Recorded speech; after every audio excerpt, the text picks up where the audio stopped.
should know. I have never really liked you at all. I cannot hide it anymore.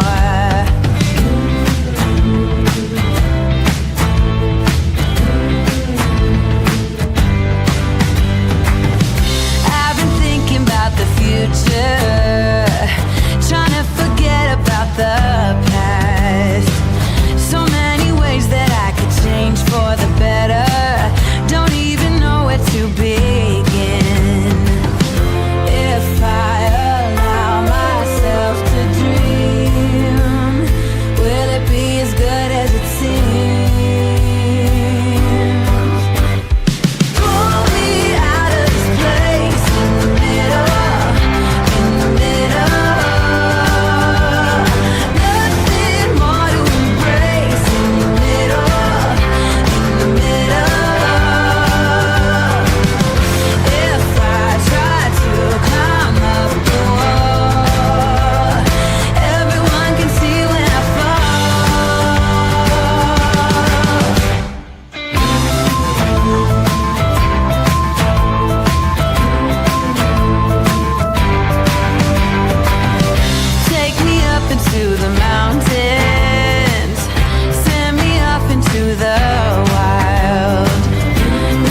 This is a true crime discussions channel. We speculate. This is all just speculation. Because it's true crime, it's for mature audiences only. There will be no children allowed, no exceptions. Everything on this channel falls under fair use. Please remember to like, comment, subscribe, and share. It's free. Hey y'all, thank you for being here. Duchess, who's been a member for 7 months, thank you so very much for that.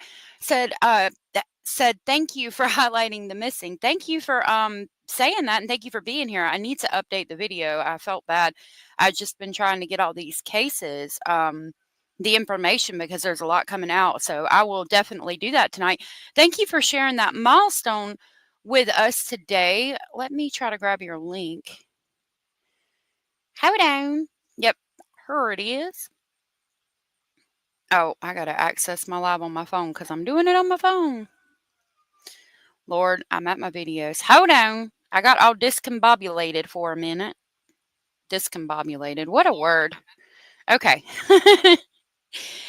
That is Duchess's channel. If you guys haven't subscribed to her, please make sure you do, because she's got a really awesome channel over there. I've seen some cooking videos that are pretty intriguing. Hold on, please. Hold on just a minute. Thank you, Duchess. That was very sweet of you. And thank you all for being here. Oh, and Cindy from sunny South Florida gifted 5 memberships. Let me see if it'll go back far enough. It did. Those went to Sky Maiden, yay. Just Irish, Rocky Lennon, Cheech Brown, and Melissa with 1S. Thank you so much for gifting 5 memberships, Cindy from sunny South Florida. That was so very sweet and supportive of you, and I really appreciate that. You're so sweet. I will grab the crazy train to pick our new members up on the way to Speculation Station. Thank you. I'm going off the rails on a crazy train. Thank you so much, Cindy.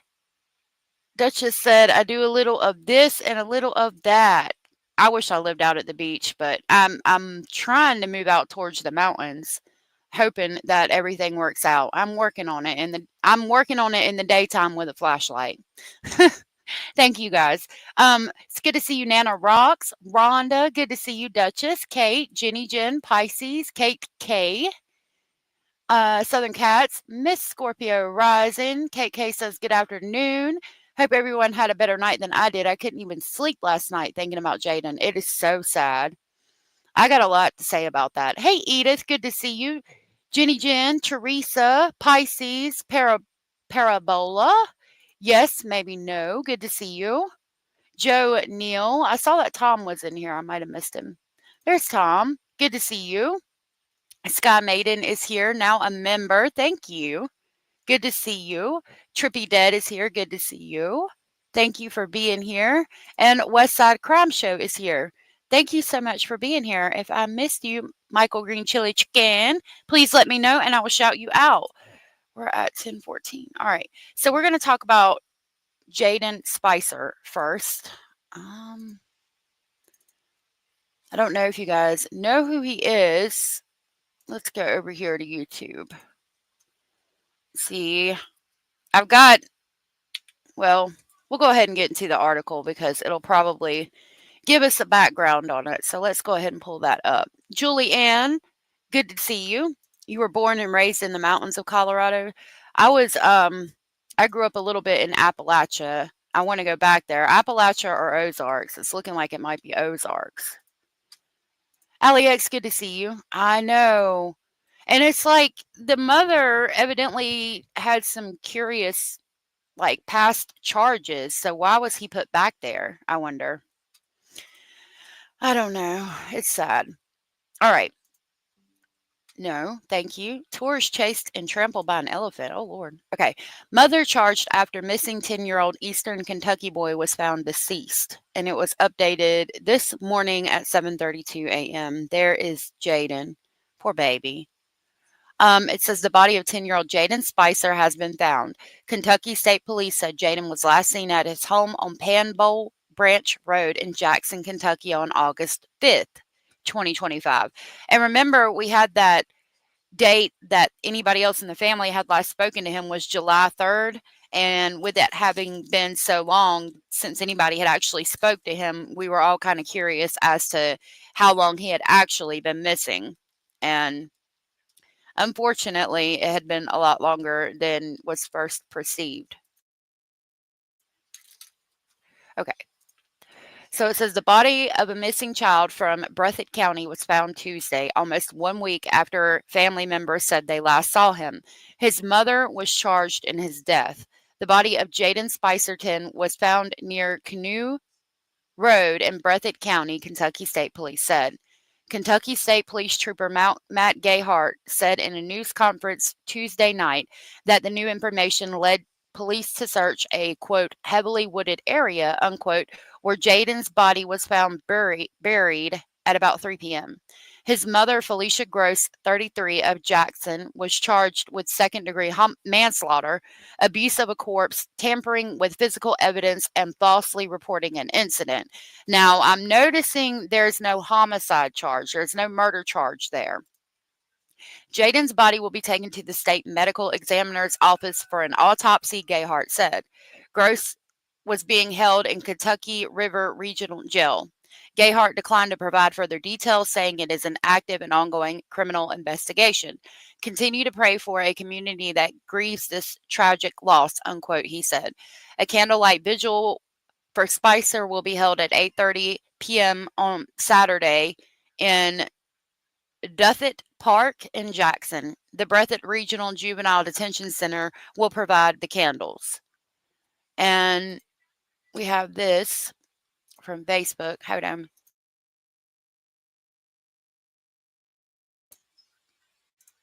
Oh, I need to clean some ceiling fans too. Duchess, enjoy that. Hey, Diamonds. Good to see you. So this is on Facebook. It says candlelight vigil for Jayden Spicer. Let's light the night with memories and love as we honor and remember a remarkable life taken too soon. Saturday, August 16th at 8:30 at Duffett Park in Jackson, Kentucky. I don't know. Is that him? When he was little, maybe? That's a different one. Okay. That was Jayden Spicer. It was a different one, though, I think. Before that. Under this, it says, we all want to do something. We all want to offer support. I mean, okay. We all want to do something. We all want to offer support. After speaking with a family friend and running to my great community partners and leaders that are always willing to help, we have planned the following below. Please come out and join us as we remember Jaden and show him love. Candles will be provided by the employees of the Breathitt Regional Juvenile Detention Center. Thank you, Mayor Laura W. Thomas and Brittany Little, for approving and helping us in the blink of an eye. Also, please wear red or blue tomorrow, August 13th, in honor of Jaden. I am actually wearing blue pants, but I had no idea that that was said. Hey, Joe. Kate said, I know this one just really hit me a little harder than the other cases. I don't know why. It's very sad. Very sad. Nana said, I swear between Stefan, Jen, and these other kids, now Jaden, I've thought more about prison justice in my life. I've never thought more about prison justice in my whole entire life. Yeah. What allegedly happened is pretty interesting. Oh, hold on. Let me pull it article back up. Okay, it says the search for Jaden began August 6th after his family reported him missing from his home in Pine Bowl Branch in the road in the Jackson community. Family members told police Jaden was last seen about 9 p.m. on August 5th, and they said he was gone the following morning. State police were notified that Jaden was missing at 9:23 a.m. Wednesday. Wait a minute.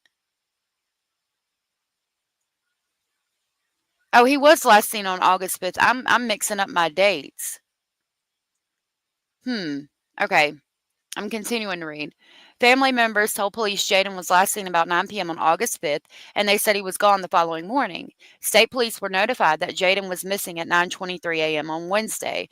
On Friday, Kentucky State Police said they were broadening their search because they had thoroughly searched all areas of priority. Multiple agencies were involved in the search using aircraft, drones, dogs, sonar, thermal imaging, and boots on the ground, state police said. Quote, we are devastated and collectively broken over this, unquote.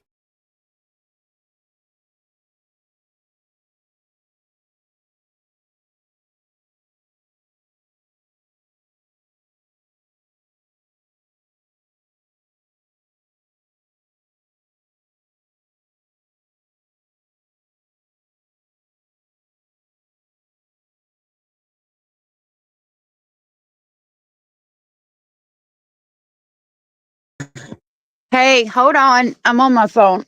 The breaker flip. Hold on just a minute. All right, you said it's back up? Oh my goodness. I have children yelling in the back. We've been tickled. Lordy have mercy. Hey, smart ass patriot. Am I muted?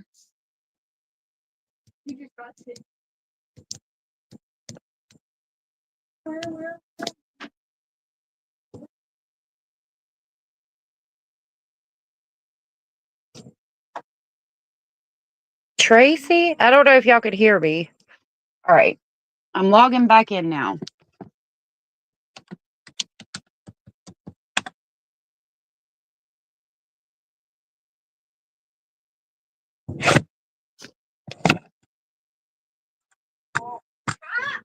Hey, quit, please. Oh, internet. Hold on. I've got to put my hotspot on. I'm sorry, y'all. Hold on just a minute. If you can hear me.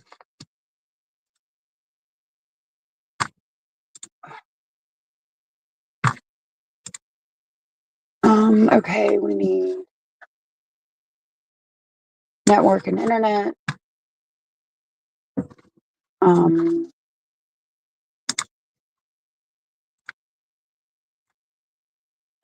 Okay, I'm on the internet.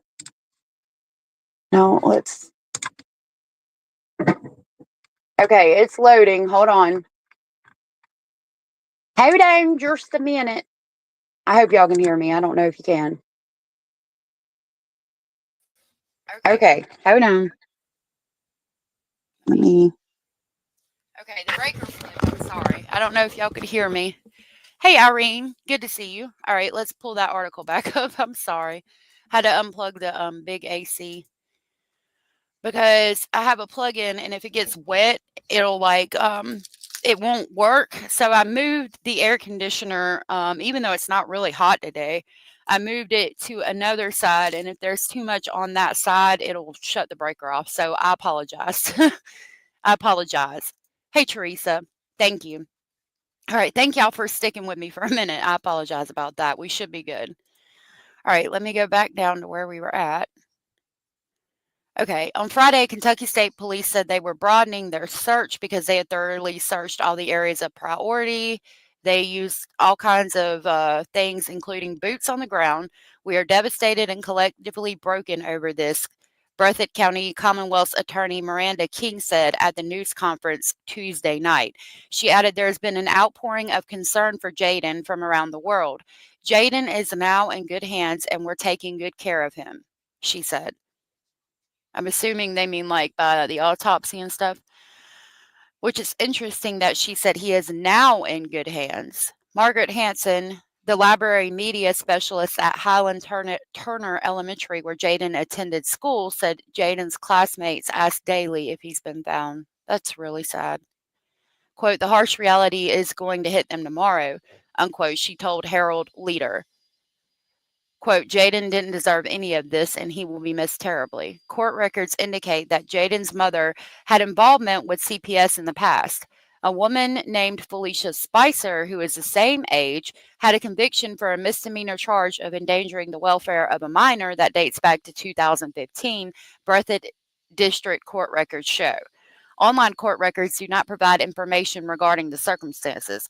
The condition of her release in the case included submitting to random drug tests and the following case plans set forth by CPS records indicate. Okay, this is an issue for me. So if that's what was required of her in 2015 and she has not had custody of her children up until this point, then did she ever do those things? If she did those things in order to get Jayden back, if she indeed did get Jayden back after Mama died, was she submitted to random drug tests, especially with the charges that the boyfriend, Joshua Gross, or husband, or whoever has she recently been drug tested, and did any of that occur before she got custody back of Jayden? If she did. Hey, Soups. Hey, Cat. Hey, Scratch. Good to see you. Mark, good to see you. Thank y'all for being here.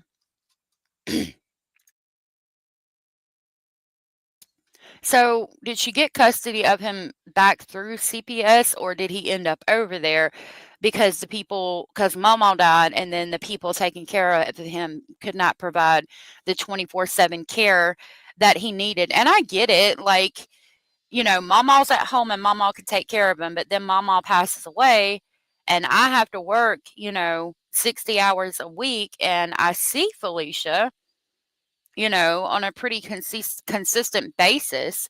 She doesn't appear to be doing substances, none of these things. So I'm thinking, okay, well, she's already at home. She's got other kids with her. Um, I'm sure she wouldn't hurt Jayden. What happened in the past was due to drug use, et cetera, et cetera. She appears to not be on drugs to me, just speculating here. So I think that she could take care of Jayden, and then that's how this happened? Or was CPS involved? The aunt broke the law. Technically, if she gave Jayden back to Felicia without going through CPS, then she could be in trouble. I don't know if it's necessarily breaking the law. It would be a technicality kind of thing. Like, would it be that CPS highly suggests that she not have custody of the children, or is it a court-ordered mandate that she not have custody of the children? And even if it is even if it is court-ordered, I think they can only court order that you be around the child and be under supervision. So then, like, for instance, supervised visitations, right? I think that's about the only thing the court can do. Unless, like, they put out a restraining order between the mother and son, which I highly doubt. So then would the aunt get in trouble because Jayden was with Felicia unsupervised and ended up deceased? It's a good question. I'm not sure. Michael said the one aunt lived with him and grandma. She was allegedly fighting hard to get Jayden. See, from what I've heard, she let Felicia have Jayden because she worked like 60 hours a week, or a full-time job, and Mama died, grandma, you know what I mean? Hey, Ice and Fire. The one aunt said CPS cleared Felicia to have Jayden, and that's my question. Do we have proof of that? And even, I mean, how could we get proof of that? Because that's not going to be released to the public. With grandma passing, CPS probably gave her a pass to finish anything because of circumstances of grandma passing. If aunt gave him to mother without permission by county, that's negligence. I agree with that. Or could she say it was visitation? She could. She could. They would have to prove that he's living there. And that would be easy to prove depending on where he's registered as living with the school. Yeah, I wish they would have been doing drug drops on her recently. If they'd have found out that she was indeed still using substances, if she was, which I assume, then maybe, it could have been more mandated that she be supervised. And if the aunt knew that she was doing drugs, maybe she would not have been as lenient if she wasn't actively fighting to get him back. Hey, Curious Christine, good to see you. Laura and Monica, good to see you. So sad whatever happened. Everyone let this little guy down. I agree. Getting back to the article, it says several court cases indicate that as far back as 2013, another woman, Shirley F. Johnson, had petitioned for child support from Spicer, though it was unclear whether Jayden is one of the children for whom she sought support. I think that might be the one that she gave the baby to, because I remember when we were reading, allegedly Felicia gave away her daughter um, at some point and then got the wanton negligence charge. It could have been possibly from the fact that she allegedly gave a baby to somebody and then wanted the baby back or something. Maybe that has to do with that. I'm not sure. It says the most recent child support cases involving Spicer and Johnson were closed in 2020. Interesting. Johnson, 73. Oh, okay, so that's Mama. Yeah, then, okay. So, yeah, it would have been for Spicer. So, Mama petitioned for child support from Felicia for Jayden. The most recent child support cases involving Jayden and Mama and Felicia was closed in 2020. And then Mama, who is Shirley F. Johnson, age 73, died in May, according to an obituary. She lived in the Canoe community. And remember, he was found on Canoe Road. Now, there's allegations that he was found buried in the same hole as Mama, and I don't think that that's true. I think I heard something through Hio to the contrary, and I think she provided me with some proof of that. The next subsection says Fred and Sheila McCoy. Fred and Sheila McCoy, who were recording from their YouTube channel last fall when they found the body of I-75 shooter Joseph Couch, posted a video Tuesday afternoon of a visit to Jaden's home on Pamble Branch Road, where they said they were going in hopes of joining the search. After parking near the family's home, the McCoys found a large piece of plastic in the grass that looked like trash, but upon inspection contained boys' clothing, jackets, and shoes. That's going to be the McCoys. Hold on. I saw that. It's like McCoy Museum or something. Let's see if we can pull that up. I know you can't see it. Hold on. Hold on just a minute. Yeah, Hatfield and McCoy. I think it's this Hatfield and McCoy Museum Adventures. Yeah, there's the bag. Okay. So I'm going to skim through this. There it is. All right, let me share this link. I will go ahead and subscribe. This is for Hatfield and McCoy Museum. If you don't know who the Hatfield and McCoys are, it's a family that have had arguments. I think it's out of West Virginia for probably centuries at this point. The Hatfields and McCoys, I'm sure you all heard of it. So evidently they're somehow tied to that, and they did find Joseph Couch, the I-75 shooter, allegedly. I remember seeing something about that a while back. So it appears at this point they find plastic that has some clothes in it. Let's take a look at it. So I want to get it right back where it starts. I think we're about where it starts. Okay. Yep. And we've got our backpacks, water, biofreeze, and Hatfield and McCoy's. all that Did I stuff. say it different? We are just going to start. There's no doubt that this area, especially close to the home place, has not been searched, or at least one would think that. What's this? Goodness sakes, I'm standing right here next to. Hey Sheila, hon, look at this. Right where we back in at. Okay, hold on a minute. This bag does not appear to have been outside for very long. I'm just giving you my honest thoughts, opinions, and speculations here. There were 10 minutes into an hour and 15-minute video. It could be legitimate. It might not be. I don't know. I try to take everything like this with a grain of salt, like where somebody rolls up and finds something. I've heard allegations of somebody, I'm not going to say who, searching for the little boy that went missing out of the camper that was autistic, and they found him in the woods like 3 or 4 days later. Thank God. But I heard allegations of one YouTuber rolling up and throwing down like a sippy cup that they had went to Dollar General and bought and saying, "Oh my God, I found this in the ditch." I'm not saying that's what happened. I don't know because I wasn't there, as I always say. But it's kind of suspicious. The bag looks relatively new. Miss Scorpio Rising, thank you so much for gifting a membership. That was so very sweet and supportive of you. And that went to our very own Ice and Fire.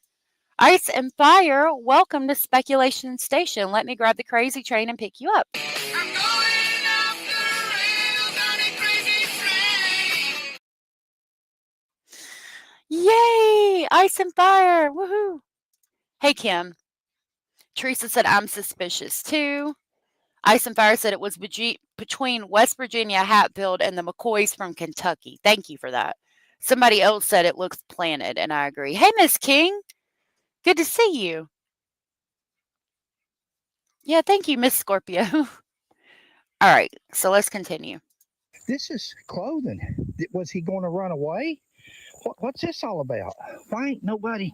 Is this nothing?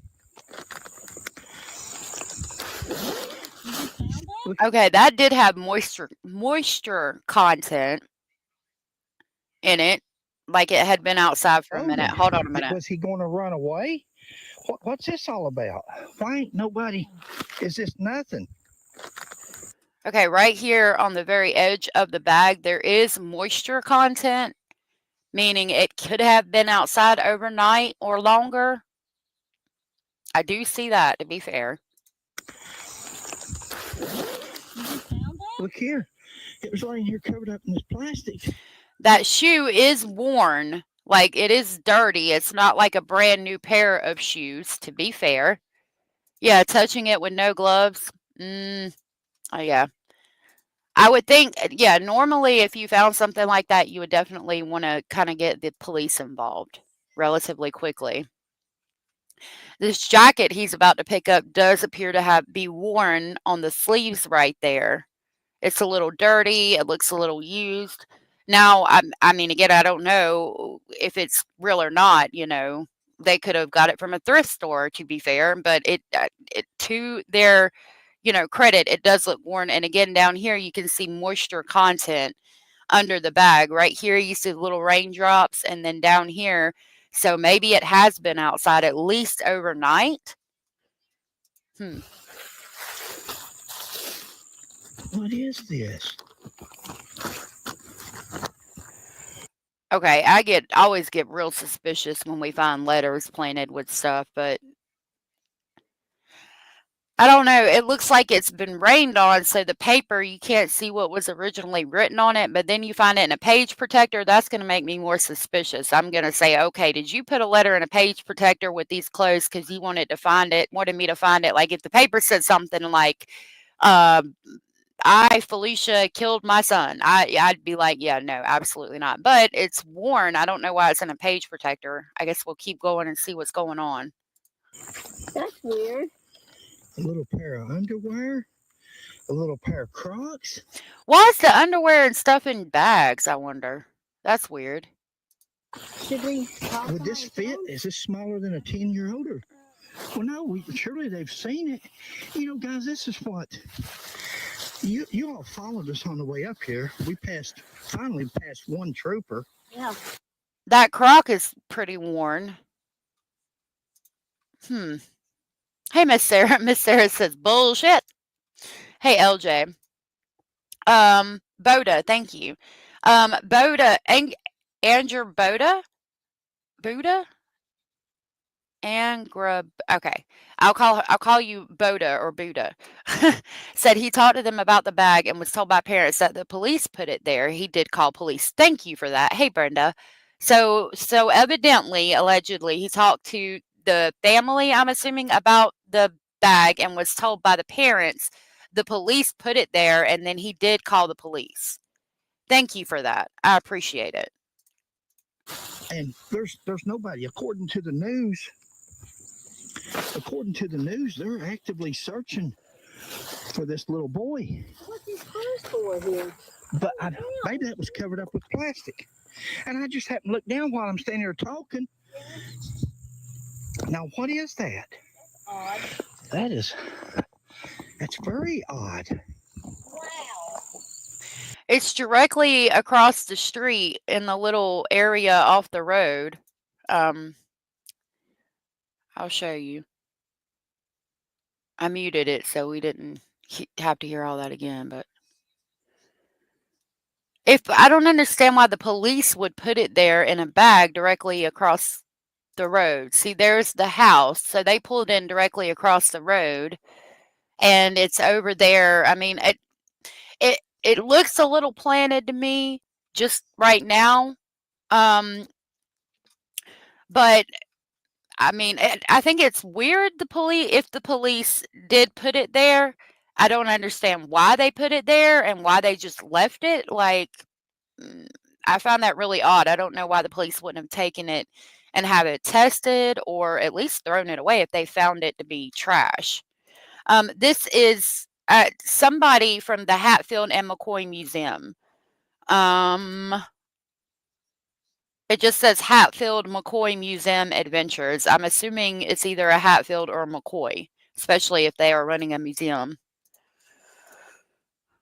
Odd. Fred McCoy. Thank you. Was that meant to look like he was running away? Or did he have a plan to run away and that's where he hid his... Maybe he was going to run away before?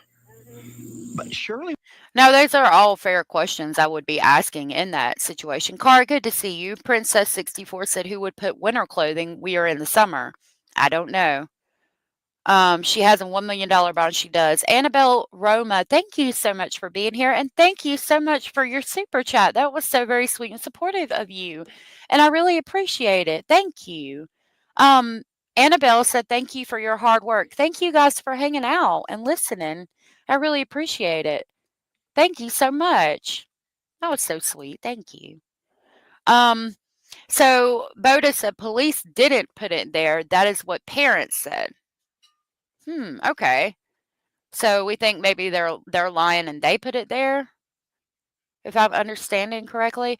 Alex said one is a Hatfield and one is a McCoy. Okay, so I'm assuming it's Fred McCoy who is filming, and then the lady is a Hatfield. Rhonda said Fred is an ex-cop, retired, and he called the police right away. The parents put the bag there, not the cops. Thank you. Okay, so yeah, hold on. I'll drop it.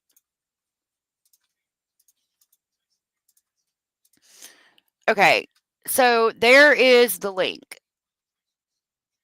Ice and Fire said Fred and Sheila McCoy do videos on the Hatfield and McCoys. Fred and run the Hatfield and McCoy Museum and do other videos too. Thank you.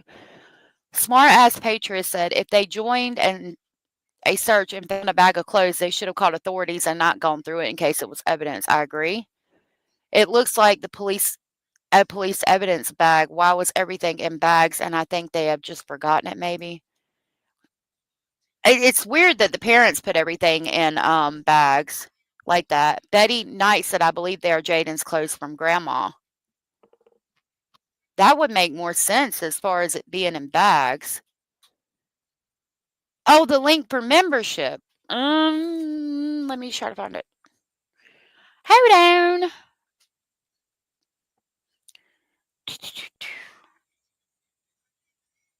I think I can get it. I don't know. If the, Lord have mercy. If the parents, there it is. Oh my gosh. If the parents left it there, why did they leave it there? If it came from grandma's, it does make more sense that it would be in bags. Oh my gosh. It's not letting me copy the link.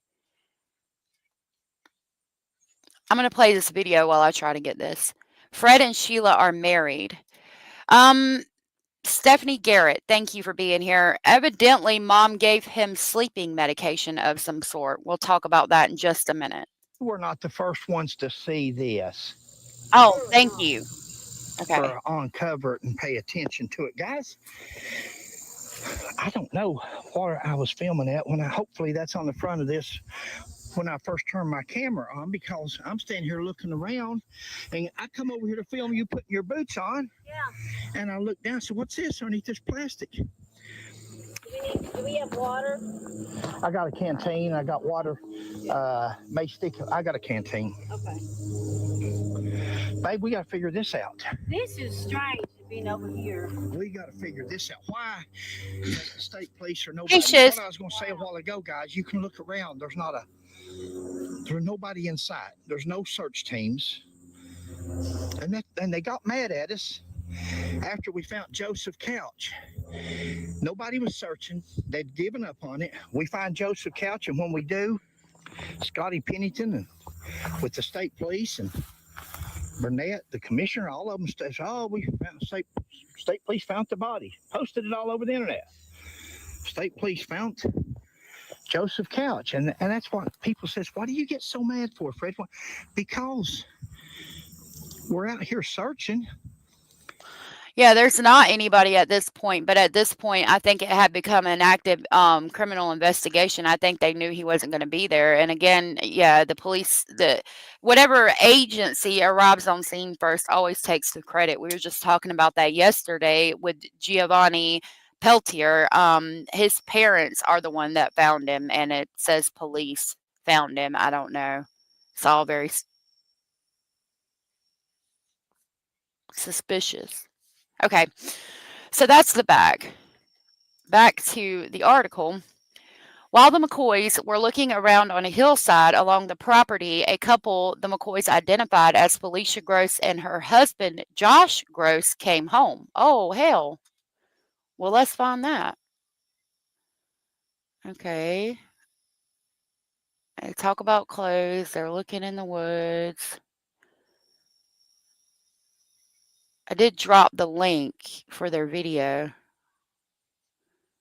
Oh, it looks like a vehicle's pulling up. Okay. Yep.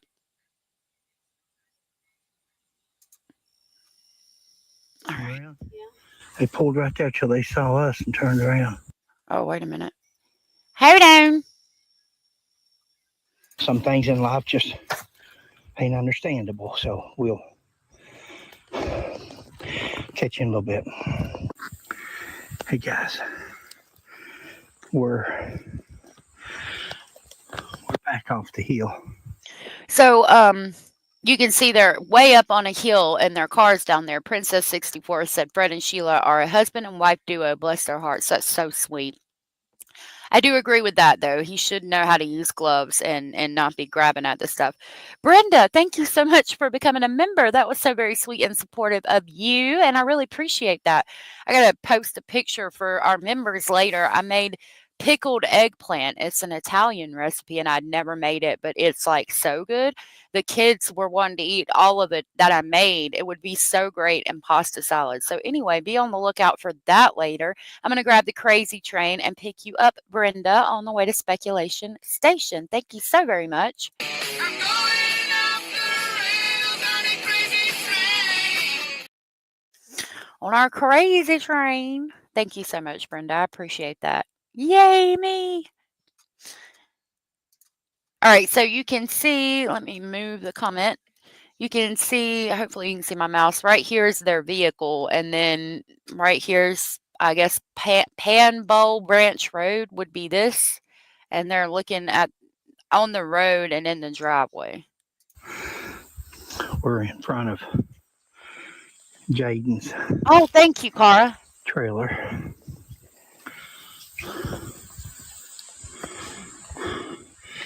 Dog barked at first. First heard us coming back down. We're going to sit here for just a few minutes, catch our breath. Sheila. Hey, babe. Yeah. Where you at? Behind you. I don't see you. I'm behind you. Come, I'm down here. Did you go? Let's skip it Sounds ahead. like you went past me. We're going to sit here a few minutes and see if we see any movement, anything out of the way. Now, guys, I'm going to tell you. I probably shouldn't tell you, but I will. Back when I was a police officer, there was funds available for... I'm going to skip it ahead. I think right here is where they pull see around it. back and park. Okay. He might have been laying there at that time. Maybe they did that after I don't know. everything was done. What's that I'm hearing? There comes the truck. I do the same thing. Uh-oh, here we go. Somebody's pulling in. They're going to pull around back and park. So that is what they're driving, is a gray 4x4 Is it gray or brown? Chevy or GM, grayish brown. They're Gray. parking. They parked on the upper end of their trailer, guys. Mm-hmm. So somebody's home, and they parked on the upper end where you couldn't see them. Now, I don't think there's no door on. On the back porch. You watch the back, babe. I'll watch the front. Mm-hmm. So they're either going to go in the back door or the front door. And when we see them go in, we're going to go on off this hill. And we're going to go down and try to talk to somebody. Uh-oh. That's good. I didn't have it on the video. That's Hang on. okay. I would highly advise not to do that because that's a great way to get punched in the face or threatened with a gun just walking up on somebody's property trying to talk to them, especially when they got stuff going on like this. Like if they're not outside actively searching and easily approachable, I definitely wouldn't do it. But let's see what happened when they did it. Now I'm interested. Again, this is going to be the Hatfield and McCoy's Museum Adventures. I'm going to share their link again. This is their video, not mine. And as long as I remember, I will definitely put it in the description box. Sometimes I forget. If you're looking for it and it's not down there, it's titled Searching for Jayden Day 1, Hatfield and McCoy Museum Adventures. That's okay. Now, Yeah. I don't think there's a door. Hey, I Abellis. didn't go out that way, so I don't know, but I've not seen a mobile home unless you just put one there. Abellis, this is the Hatfield, Fred McCoy and Sheila Hatfield, I do believe. And this is where they were searching for Jayden. Day 1, they found a bag of clothes, and now they're seeing the family pull up. Jayden was found, or we found out yesterday afternoon that Jayden was deceased, and his mother is being held on charges of manslaughter. I'll go ahead and tell you what I've heard. Allegedly, she gave him sleeping medication and something happened and he was buried in a plastic container in the woods somewhere, not on top of Meemaw in the grave like was first reported. But I did see in the article it said Canoe Road, and I know Grandma was buried in Canoe or from Canoe, Kentucky. So we'll see. Right now, they're watching the family get back to the house and going to see what happens. That would Well, be. you know, usually on mobile homes you have a front and a back door, so it's Well, about where we want to be. They Fred do, and Sheila but they McCoy. parked on the end. Okay, sorry. baby. Oh, okay. They're on the upper end. I'm saying unless there's a window. Oh, they're coming around to the back. Are they? Okay, there she is. That is her. Watch her. She's peeking around looking. She's peeking to see where we're at. There he is. There they are. He's pointing at us up on the hill. So she's standing right here with like a gray or light, it looks gray colored shirt, black pants. He's with a red shirt and maybe some jeans. Cat Wright said no, he asked before searching. They gave search who is Sebastian and Summerwell. So he asked before and he searched for Sebastian and Summer too. I didn't know that. Thank you for that. Yeah, thank you for sharing blue hearts for Jayden, Jenny Jen. That was very sweet of you. I saw Hannah and I said hey to her in the chat, but I don't think she saw me last night. Yeah, we hope you're feeling better. LJ. He sees us. They got at least one child with them. Oh, a little baby. Small one. Not a little baby, a small one, as in a little, like between probably 5 and 7 or 8 years old, I'd say. Looking at us. He sees us. I think she said, who is that? He's pointing at us. You see him out there? Hey, Josh. How you doing? This is Fred and Sheila McCoy. We just come out looking around, see if we could find Jayden anywhere. I appreciate that. I was wondering what your reaction would be. Of course, you wouldn't think you would be mad over it, and I appreciate that. I agree. No. That's exactly right. I understand that, but So can y'all hear what he's saying? He said that he appreciates them searching and I want him found more than anybody. He said, I appreciate you doing that when they said they're out here searching. And then he said something about being mad. And then Josh Gross said, no, why would we be mad? And then the McCoys were like, we appreciate that. That's exactly right. And he said, I want him found more than anybody. The death penalty is on the table because this is a death penalty state, I heard. I don't think she could get death for being charged with manslaughter. Now, if it changes to homicide, maybe. But right now, it's just showing manslaughter. Alex said, this couple is the real deal. They have been on JLR numerous times. I did not know that. I don't know much about them. And thank you guys for the information. Hey, Josh, have you and Felicia, we backed in out here to put our boots on, and when we did, there's a plastic bag out here with a bunch of children's clothes in it. Have you seen that? Yeah, law enforcement left that there, and I don't know for sure what they I really don't know. You said you didn't know. Yeah, it's got boys' clothing and boys' shoes in it. Yeah, they said it had mold in it where it come out of the trailer over there. It had mold on it. Yeah. Okay, so in case you couldn't hear, allegedly they said that the police left the bag there and that when the clothes come out of the other trailer, I'm assuming he's talking about over at Mama's house, the stuff had mold on it, so they left it there, and he's saying the police said that, so I guess they left it there. But again, like y'all are saying, I don't see the police just leaving that there. I think the parents are lying.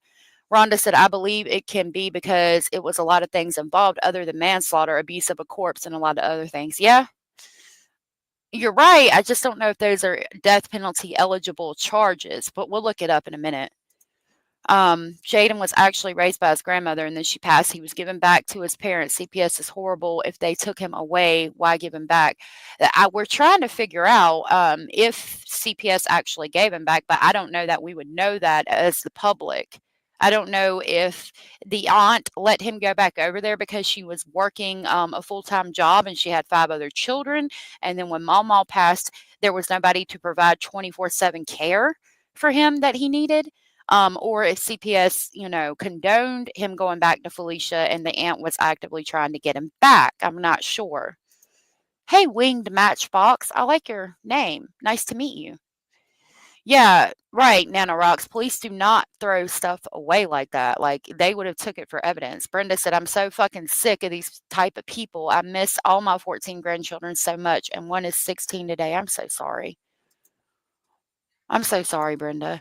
She has 5 children altogether. Okay, is that Felicia or the aunt, Princess? I didn't see no mo, but okay, we just didn't understand somebody if they had missed that. Okay. Yeah, no, I think law enforcement left that there. Hey, would you? I don't know if you know us or not. Sheila and I are the 2 people.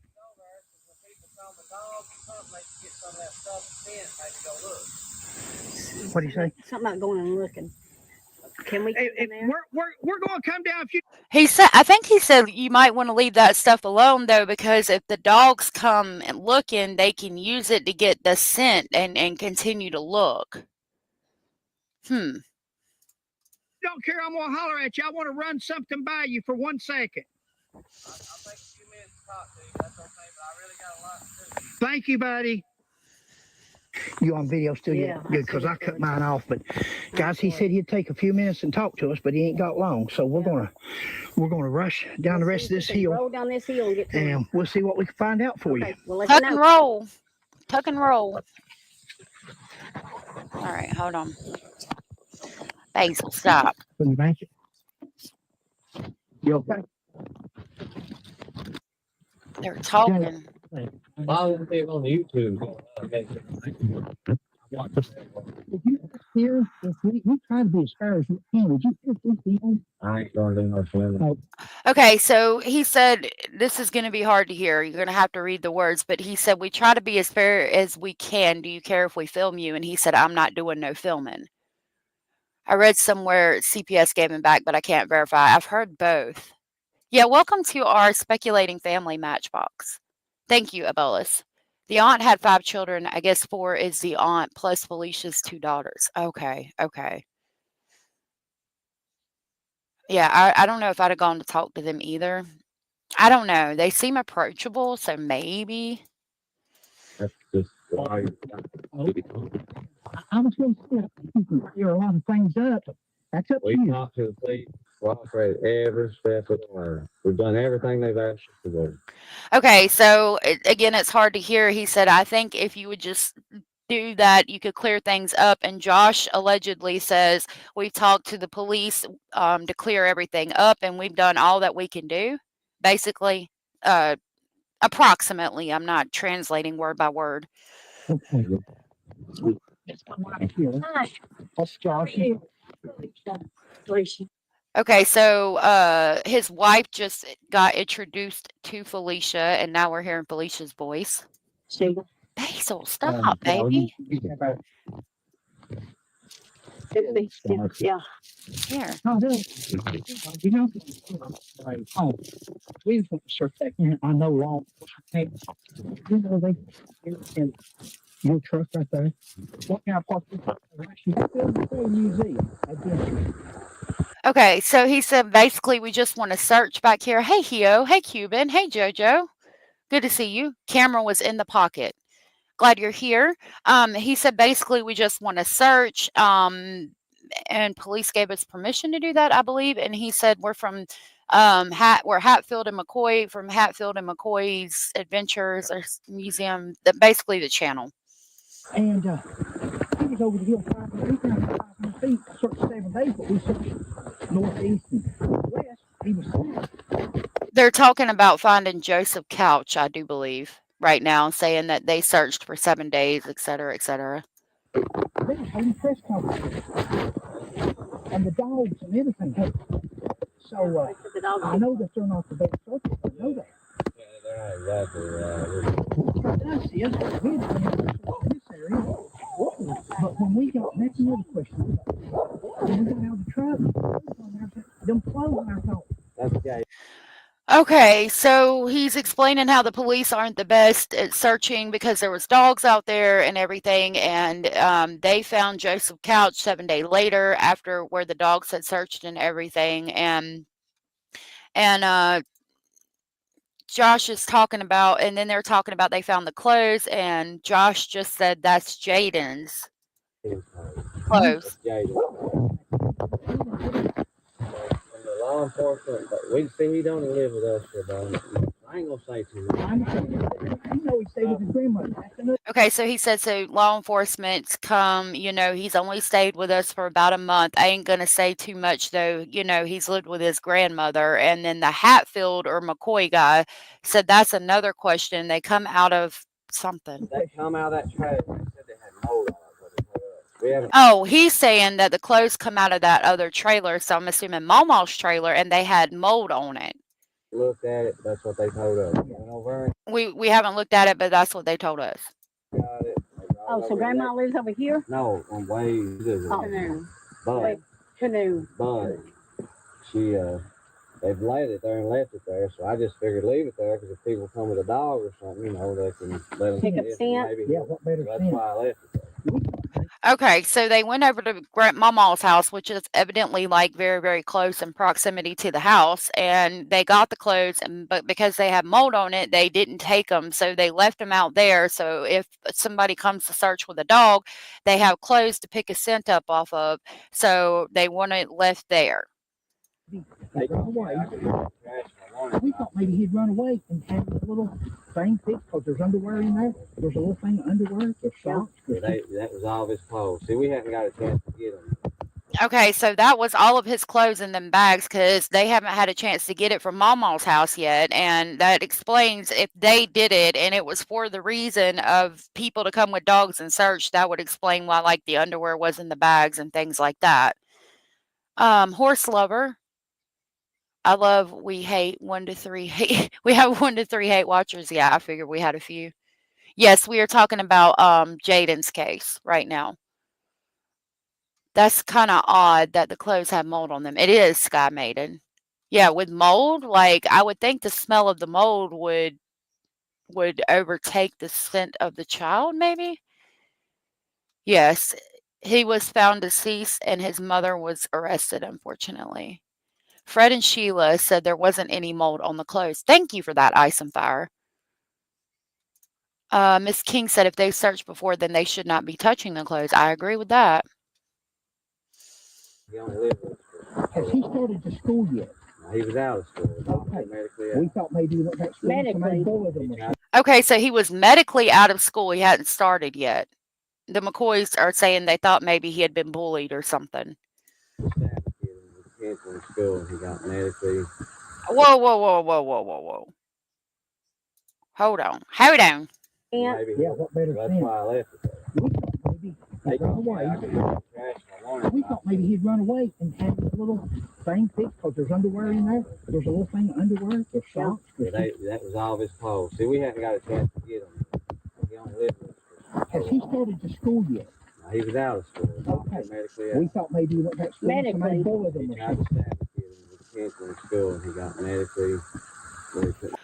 Okay, allegedly Jaden tried to stab somebody at school, and so they put him medically out of school. So he's out medically for allegedly trying to stab another kid? Hey, Rita, Fred and Sheila McCoy, but the clothes didn't have mold on them. One of the jacket was a Carhartt jacket. Wow. But that guy has touched all the clothes. I don't understand why he would do that. Yeah, it doesn't make much sense. I agree. I think the shoes that were in there were small for his current age, probably old shoes. Yeah. I heard that he was found sad, another case like that. But if he was medically out of school, then why did Felicia need a school voucher for Jaden to get school supplies and school clothes? Maybe because he was going to go back soon.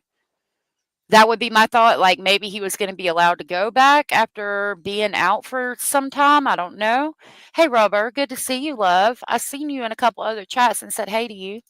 As many canines as I've worked with, never have we used clothes with mold. Whew. I'm going to back that up again so y'all can hear it correctly. We're at 57:44. Okay. Northeast and west. He was sad. Oh. That's another They question. come out of that trailer. They said they had mold on it. What they told us. We haven't looked at it. That's what they told us. We went over and got it. Oh, I yeah. went Yeah, what better thing? I went up a little bit too far, so I think this is about where we're at. You have to listen closely because it's hard to hear because the phone's in the pocket. I left it. We thought maybe he'd run away. We thought maybe he'd run away and have a little thing fixed because there's underwear in there. There's a little thing of underwear. There's socks. Yeah, that was all of his clothes. See, we hadn't got a chance to get him. He only lived with us. Has he started to school yet? He was out of school. Okay. Medically. We thought maybe he went back to school. Medically. Somebody bullied him He or tried something. to stab the kid in school, and he got medically. Okay. Yeah, he tried to stab a kid and was it sounded like canceled from school and got where he was medically not able to go back. Hey, Sandra.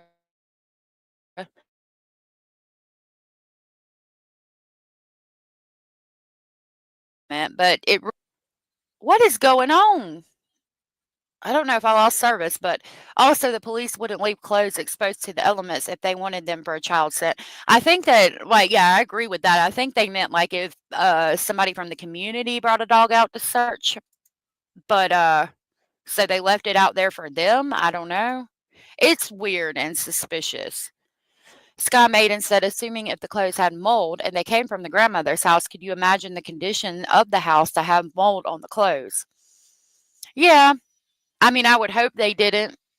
I don't know. I don't even know if any of that's true, to be honest, because we know now that most of this was bullshit. It's weird though that he gets in trouble for trying to stab a kid at school and is medically, it sounded like they said canceled, but either way, medically, he can't go back to school. I don't know if that means forever or if he was going to start at maybe an alternative school. I have questions. The dog. You got your say the dog was on foot. Why didn't the dog follow him, you think? Was him and the dog close at all? No, he don't live with What killed him? So they're asking why the dog, I'm assuming they have a pet dog, didn't follow Jayden when he left. And he said the McCoy is asking Joshua Gross why the dog didn't follow him. And he said, were Jayden and the dog close? And Josh said no. Jayden was not close to the dog. We seen where the grandmother died in May. Yeah. Where's she buried? Well, she's buried on Fall Branch. I'm sure he's been with her the last few years. Wait a minute. Okay, it sounded like they're asking where grandma's buried, and it sounded like his wife, the McCoy lady, Sheila, answered the question, and it sounded like Josh got a little bit nervous. Now, that's if we're going with allegedly he's buried with the grandmother, which again, I told you, I was told by Hio was not true. He was found in a box. Let's see. Medically, maybe because of mental health. Yes, I think so, JoJo. Rita said, I believe they just threw clothes out and they had his underwear in a plastic bag. It makes sense that they would put his underwear in a plastic bag like that to try to hold the scent in. If they were leaving it out there for people to search with the animals, but I still find it weird. Not unusual in the humid South. Yeah, it's all bullshit. That would be the only reason I thought of, because he stabbed someone, he needed some sort of help before coming back. Yeah. I think about if he was home a month, those clothes would have been in the house with them and they would leave the clothes there, leave the kid where it only one set of clothes, wearing only one set of clothes. Yeah, it's weird that they hadn't gone to grandma's house and gotten any of his other clothes yet. Like, why is he only wearing one set of clothes or a few things? Okay. All right. The dog. Right after this, they talk about where grandma's buried. The dog follow him, you think? Was him and the dog close at all? No, he don't live with What killed him? We seen where the grandmother died in May. Yeah. Where's she buried? Well, she's buried on Fall Branch. I'm sure he's been with her the last few years. Yeah. That he missed her and took off to go home to her or the graveyard. anything possible. I know that. But that's a long way. Okay, he wasn't grieving. Okay, so I think it might be Felicia that said she's buried on Hall Branch Road, and they asked would he take off trying to go see Mama at the graveyard because they were so close, and either Felicia, Jaden's mom, or Sheila, Mr. McCoy's wife, said that he wouldn't do that, or he was they hold on. Damn, I'm getting it all mixed up. Was him and the dog close at all? No, he don't live with What killed him? We seen where the grandmother died in May. Yeah. Where's she buried? Well, she's buried on Fall Branch. Okay, grandmother died in May. She's buried on Hall Branch. I'm sure he's been with her the last few years. Yeah. That he missed her and took off to go home to her or the graveyard. So would Jaden take off because he missed Mama to go see her or to the graveyard? And they say they don't think so because it's a long way. anything possible. I know that. But that's a long way. Okay, he was. So it's Josh that answers the question, anything's possible, but that's a long way to go. Makes me wonder why Jayden's bio died, and why hasn't he spoke up about where was his son? I wonder if he knew about his son's passing. I wonder that too. We haven't heard from him. This all stinks. And this is with me not even thinking about the mom being arrested already everywhere. Yeah, red flags everywhere. I agree. He probably missed his grandma so much and was traumatized from losing her. If he had gone looking for her into the graveyard, but that's not what happened, unfortunately. They were over-medicating him or something. Where was he found? So allegedly she over-medicated him with sleeping medication, and he was found in a plastic bin buried in the woods, not buried with grandma, because I know allegedly it had been said he was buried on top of grandma. Now, from what I'm hearing, I need to find some proof, and it might be in one of these articles I've got pulled up to read. But from what I'm hearing, he's buried in a plastic tub in the woods. But it did say in the article on Canoe Road, and I know it said that the Mall was buried in Canoe. So maybe like both are true. Maybe he was buried in the woods in a plastic tub, like close to Grandma or something. Love to hunt. Good to see you. Fred and Sheila didn't know about Summer until they spoke with JLR. They're a wonderful couple. Thank you for that. Oh my goodness. Dainty Dane, good to see you. And Abellis just gifted 20 whole memberships. Wow. Thank you so very much. That was so sweet. Oh my goodness. Thank you so much, Abellis. That was so sweet of you. Wow. That was amazing. Thank you. Those went to Butter Biscuit, Sundown Farms, Sandy Johnson, Jacqueline Gee, Ida Monhio, Crime with Sarah, Yom, Star Winters, J Rock, Deborah Goodwin, Queen of Hearts, Kim, Princess 64, yay! Jules B, Katie Robinson, Ann Ruiz, and Mega Nels, Chloe Gold or Gould. A lot of those people were here, so they're going to people in chat, which is amazing. Thank you so much, Abellis. That was so sweet and supportive of you, my little sweetheart. I'm glad you're feeling better. I'm going to grab the Polar Express to pick y'all up on the way to Speculation Station. Thank you, Abellis. If you were gifted from Abellis and you're aware you were gifted, please tell Abellis thank you. Thank you so much, Abellis.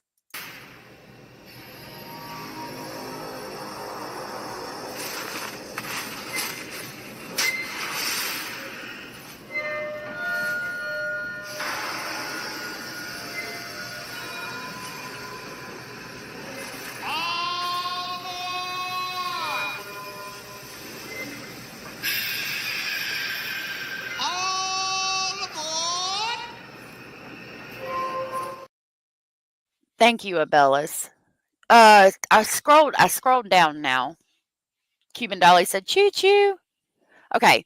Jaden may have had some serious mental health issues. A school doesn't use medical very often for psychiatric reasons unless severe. They are often followed up with testing. Yeah, attempting to stab a student, I would think, was pretty severe. So yeah, Mama lived in Canoe. Now I heard that his body was found off of Canoe Road, but I don't know. I mean, I'm assuming it's either on the way to Canoe or in Canoe. Yeah, it might not fit all those people on the Polar Express. All right. So they're talking about him going to look for Mama at the graveyard. Grieving that hard, but he's not. Oh, you know, he was definitely grieving over that. Yeah, I can see it. But that's a long way for a child to travel on foot. Somebody would have to. Okay, so he said he was definitely grieving Mama's passing, but that's a long way for a child to travel on foot. Somebody would definitely have to take him. Take him. Well, take him there. The first thing people look at in this, you know that. Don't be upset over that. I'm not. Because people, that's as a police officer, 40 years. So the fact that Mr. McCoy's having to say don't be upset over that tells me that they're acting fidgety in some type of way about it. Felicia, if she was the one that said something that Mama was buried off of Hall Branch Road, she's not saying much now, which is suspicious. The husband, the wife, if the husband said something. I'm not going to tell you. I'm not going to let you search the trailer 4 times and put every dog out. I'm going to let you search every piece. I got something to hide. I'm going to hide. Sure. I'm not going to cooperate all the way. Was the other kid every step of the way? Was the other kid? So he said the police have searched the trailer several times with the dog. If he's got something to hide that he's going to hide, he's not going to cooperate. And they've cooperated every single step of the way. But now we know they were hiding something because I don't believe for a second that Felicia knew what happened and did all that without Josh's help. Oh my goodness. Hio Sandra just gifted 5 memberships. Thank you so much, Hio, for that. I really appreciate that. Thank you. Those went to Elizabeth Vaughn, Susie Q, Shondi D, Donna Young, and Rebecca Scott. If you were gifted from our Hio Sandra, please tell Hio Sandra thank you. Thank you, Hio. I will grab the crazy train to pick y'all up on the way to Speculation Station.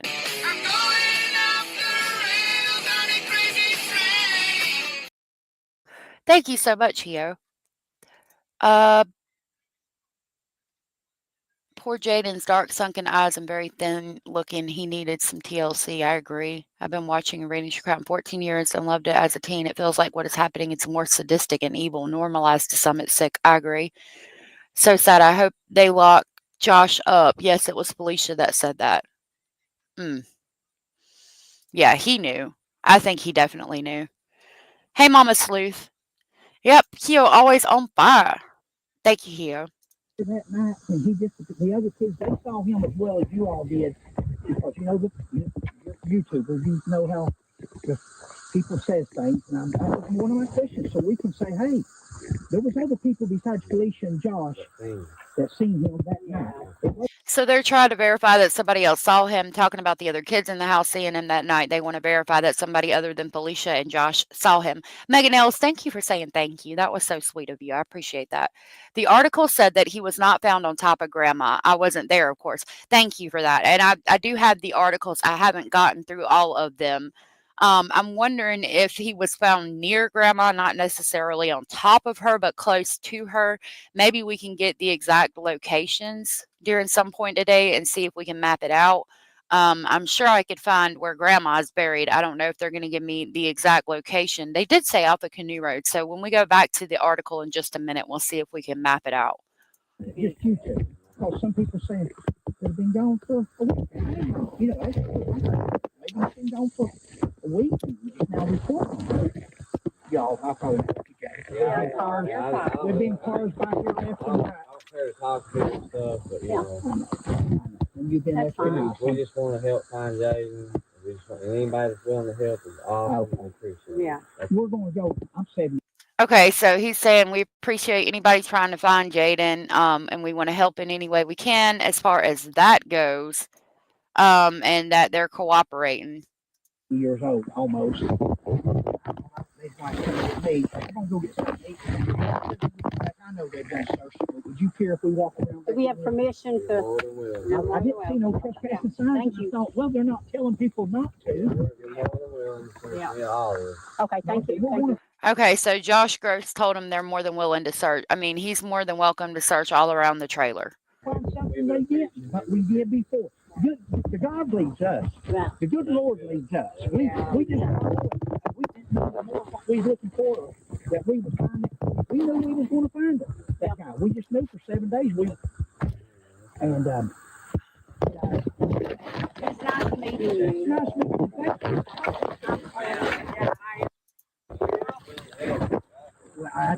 As they're walking away, he said, we're more than willing to help. And that's the way, that should be your personality. That should be your attitude. I can't hear the rest of it because it's just too discombobulated. Okay, so they're secretly recording this because they were like up in the woods, as you can see right here across from the house. And then Josh and them pulled up and they're looking, that's Jayden's trailer right there.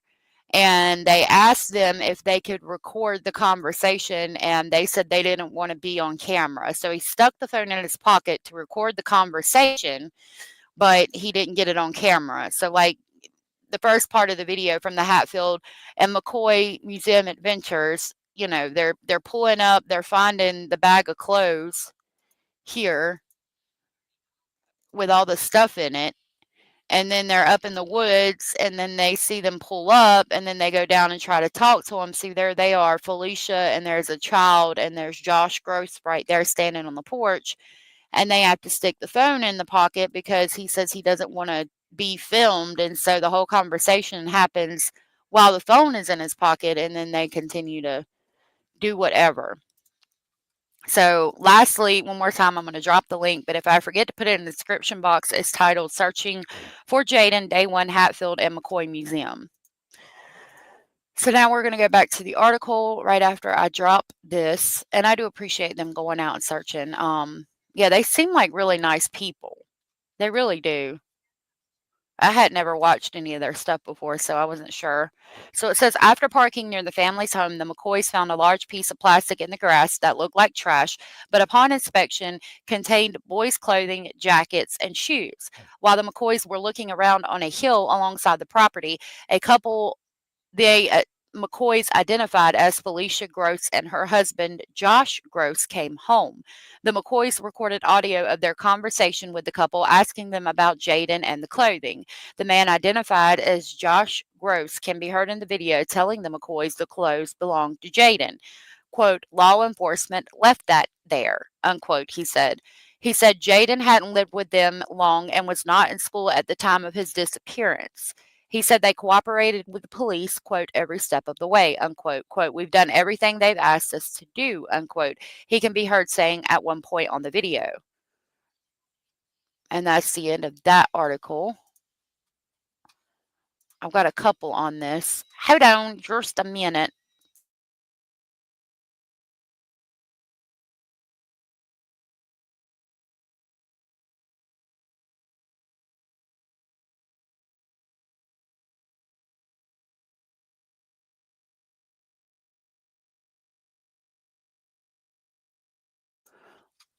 Children, I swear. Okay. Sky Maiden said, for him being an ex-cop, I don't understand why he was handling the clothes. He should have known better than that. I agree. Hey, just me. Is there a link for memberships on iPhones? I don't know. I think I've heard for iPhones, you have to go through your iPhone to your Chrome browser and pull it up through your Chrome browser or through whatever browser you have. Like you have to go online, like www.youtube.com, and you can sign up that way. Otherwise, I don't know. I will work on getting an iPhone link. I apologize about that, just me. And thank you for being here. I hope they don't. I hope they took the other child or children. I do too. I'm thinking they did. Smartass Patriot said, Sky Maiden, I agree. Someone posted police had asked public not to approach them or their property, so I don't get their whole trip there and talking to them, etc. I have my thoughts, but I'll leave that. Safari browser, said Mama Sleuth. Hey, Becky. So sad. Starry Nights and Fireflies. Fireflies, thank you for being here. Starry Nights and Fireflies said, I'm wearing red today for Jayden, justice for Jayden. Fred and Sheila asked him about Grandma's property, cemetery, and the surrounding area, but before they left, Sheila told them they wouldn't find Jayden. Interesting. Okay. So this talks about the citation, and it's going to reveal new details of the death. I'm going to play this, but it's probably going to do an ad because I still have not put the other browser up. So we'll have to have whether you're craving a Whoa. Why is it so loud? Okay. So we got 13 seconds. I looked for the citation. I even yeah, I have not downloaded it. Hold on, let me get this. Okay. Real quick. Miss King of Anything said it's really hard. It's so much better to go through a link. Oh yeah. Okay. I'm sorry. I'll work on that. WKYT News at Noon. I'm Victor Puente. And I'm Kristen Kennedy. It's been 1 week since 10-year-old Jayden Spicer was reported missing in Breathitt County. Yesterday, the search for Jayden came to a tragic ending as it became a criminal death investigation. Jayden's body was found yesterday in a shallow grave off of Canoe Road. State police confirmed his mother, Felicia Gross, was arrested and charged with his death. So he was found in a bin off of Canoe Road. Okay. Let me see.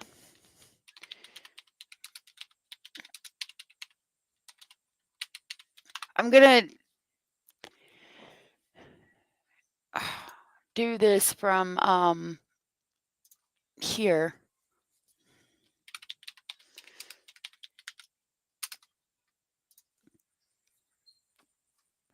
It says from Canoe Road, and this is going to be about the middle of Canoe Road, to Hall Branch Road in Kentucky, which is going to be where the cemetery is. Because remember, she said the cemetery was off Hall Branch Road in Canoe, Kentucky. And then they said off of Canoe Road is where the body was found. It's a 5-minute drive, a mile away. So it could be that he was found close to Grandma, but not necessarily like buried on top of her. there's things said on Facebook, and we'll talk about why people are saying that. I think one of the family members said that. Oh, thank you, Hio. I just clicked it. It's a membership link that she dropped. But they're saying that I guess maybe he was found close by. I don't know. Again, this is going to be to the middle of Canoe Road, I guess. But it does say 5-minute drive, 1 mile. And this might be the wooded area. I don't know. These little things are houses. So this is a big area. Yeah, okay. So this is woods right here. And then you can see like there's, and that's going to be the middle of Hall Branch Road. That looks like a property, not necessarily the graveyard. But it appears to be like a dirt road. Maybe a regular road. I don't know. You would basically go down Mill Creek Road. And then this is Canoe Road. But see, Canoe Road also goes like all the way down here. So we don't know. He could have been found like way down here or way over here. Like all of this that says 3237 is Canoe Road. He could have been way closer to the house. He could have been like all the way out here. I don't know. Just me. I'm glad you found the link and were able to become a member. Thank you so much for that. I really appreciate that, and that was so sweet and supportive of you. I will grab the crazy train to pick you up on the way to Speculation Station. Thank you, Just Me.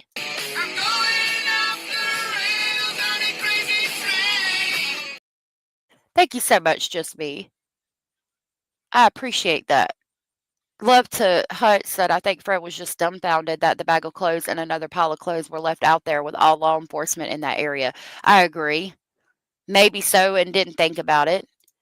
Connie, thank you, or Connie's sister, thank you so much for becoming a member. That was so very sweet and supportive of you. Thank you so much. I will grab the crazy train to pick you up on the way to Speculation Station.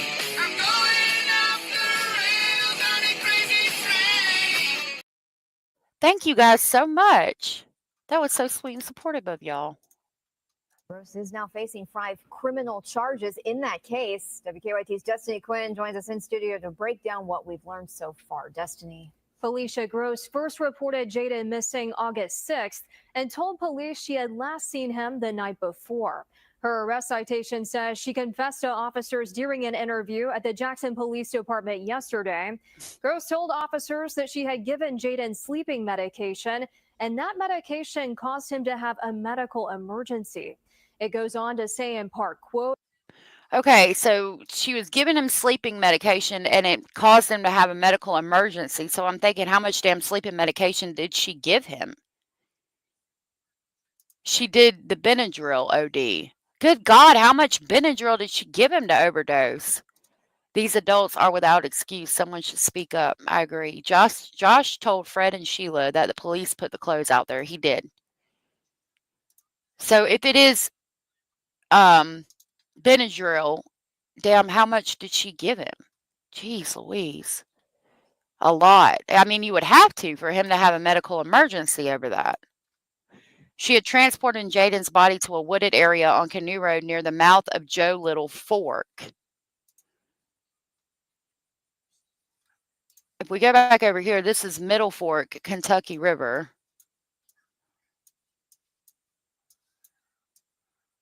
That's all Middle Fork. Middle Fork.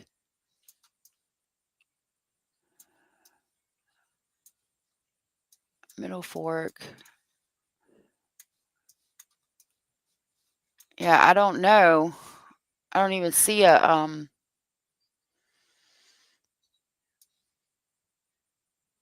okay, well they're not even saying these are different cemeteries, but that cemetery's not over there.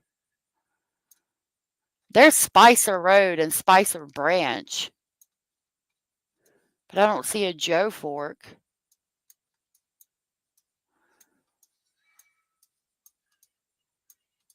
There's Canoe Creek. There's Little Fork. Joe Little Fork Road. Okay.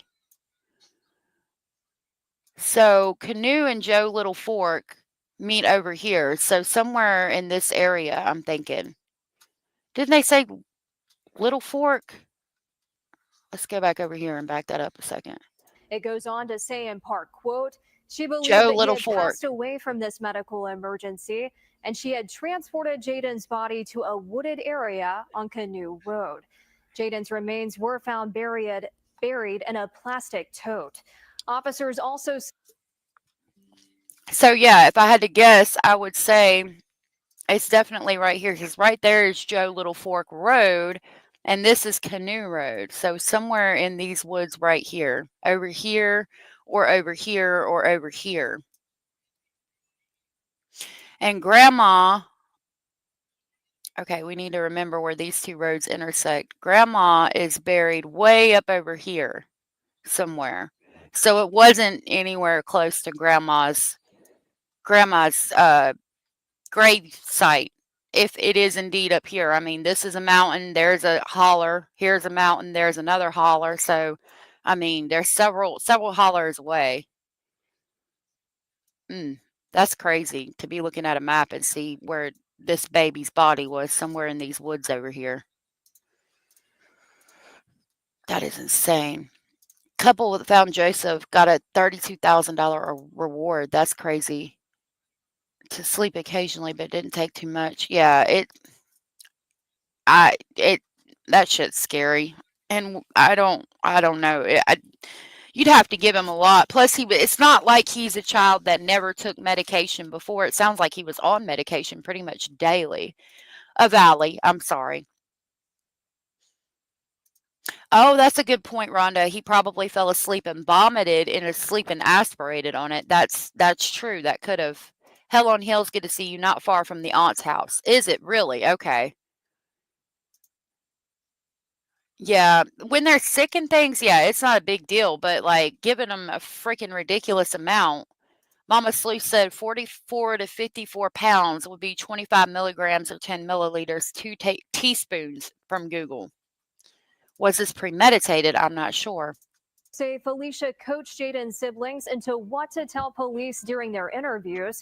Felicia Gross is charged with second-degree manslaughter, evidence tampering, corpse abuse, falsely reporting an incident, and tampering with witnesses.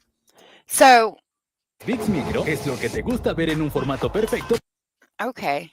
So, we're going to listen back to the charges again. Why did it go? Lord have mercy. Hold on. Let me refresh this.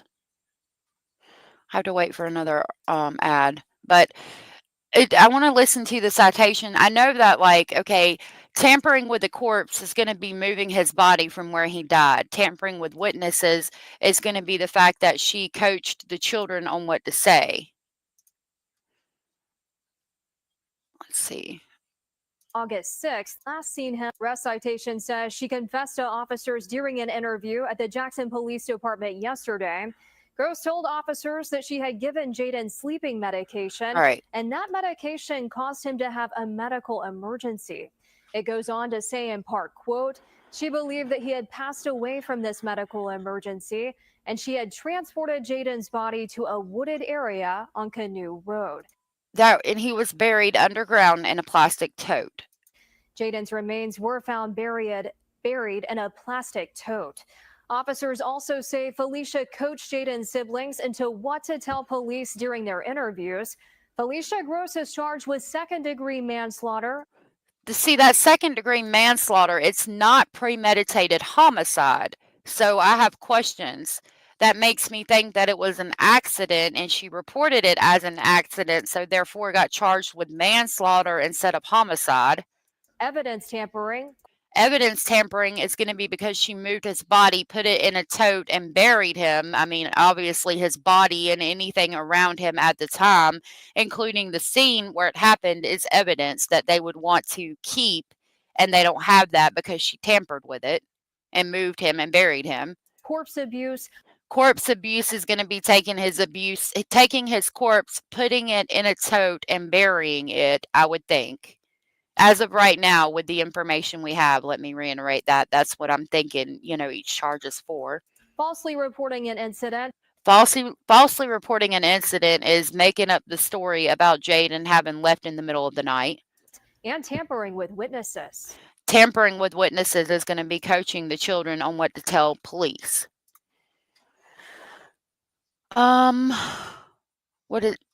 Shannon Watts gave the girls Benadryl every night and locked them in their room to sleep from 6 p.m. to 7 a.m. every night. Oh my God, that's crazy. Purple medicine, I found out after she was gone. I'm so sorry. That's crazy, y'all. I'm so sorry. I think it's going to come down to me showing up at Justice House and it might. That is awful. Yeah. His body weight. So yeah, evidently they're just now saying Benadryl was used. I'm going to check my Discord to get more on that in a minute. I'm going to read this article I have right now. I'll check again in just a minute to see where everybody's getting the Benadryl. It says Breathitt, Kentucky, an arrest citation is revealing new details about the death of 10-year-old Jayden Spicer in Breathitt County. The citation says Jayden's mother, Felicia Gross, admitted to giving him a type of sleeping medication, believing it caused a fatal medical emergency.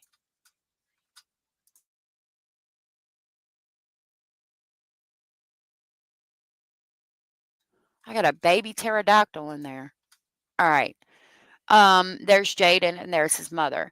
She told investigators she then took his body to a wooded area on Canoe Road near Joe Little Fork, where it was buried in a plastic tote.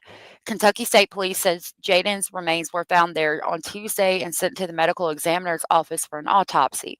According to the citation, Gross also coached two of Jayden's siblings about what to say when they were interviewed several days before her confession. Gross is now charged with manslaughter, abuse of a corpse, tampering with evidence, falsely reporting, and witness tampering. She's being held at the Kentucky Regional Jail. Okay, and then I believe this is going to be, oh, sorry y'all couldn't see me. I believe this is going to be possibly the presser or a clip from the presser. Okay. JoJo said, but why not take him to the hospital or call 911? That's a good question, because she'd have to admit to giving him Benadryl or over-medicating him if she indeed did give him Benadryl. You got one? Phenobarbital? Good Lord. I hope nobody was giving phenobarbital. Yeah, they didn't say how it was used. All right. I am going to look for where it says Benadryl. It says mother charged after body of missing Kentucky boy found several days after the search. The search for missing Breathitt County has come to a tragic end. Trooper Matt Gayhart with Kentucky State Police confirmed to the news station that the body of 10-year-old Jayden Spicer was recovered in a shallow grave in a wooded area off Canoe Road shortly after 3 p.m. on Tuesday. Kentucky State Police says that earlier on Tuesday, they received new information related to the disappearance of Jayden Spicer. As a result, investigators identified a new search area along Canoe Road, and his remains were recovered shortly after. Troopers confirmed at a press conference that Jayden Spicer's mom, Felicia Gross, was charged with manslaughter, abuse of a corpse, tampering with evidence, and falsely reporting. So we'll play this. The tournament is here. No, it's not. Not today. Respond and pronounce the child deceased. Okay, hold on. Kentucky State. The Breathitt County Coroner's Office respond and pronounce the child deceased.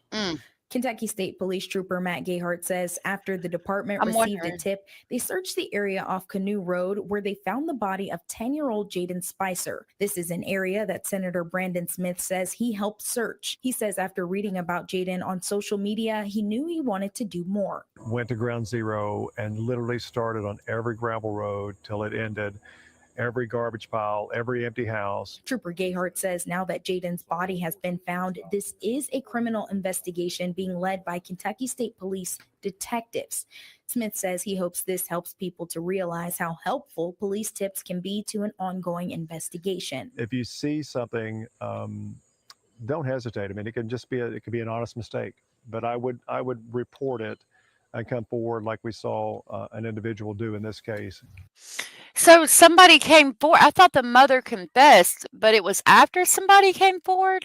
I'm going to back this up and play it from the beginning again because I'm misunderstanding. I thought they interrogated the mother and she eventually confessed. This is saying somebody reported a tip.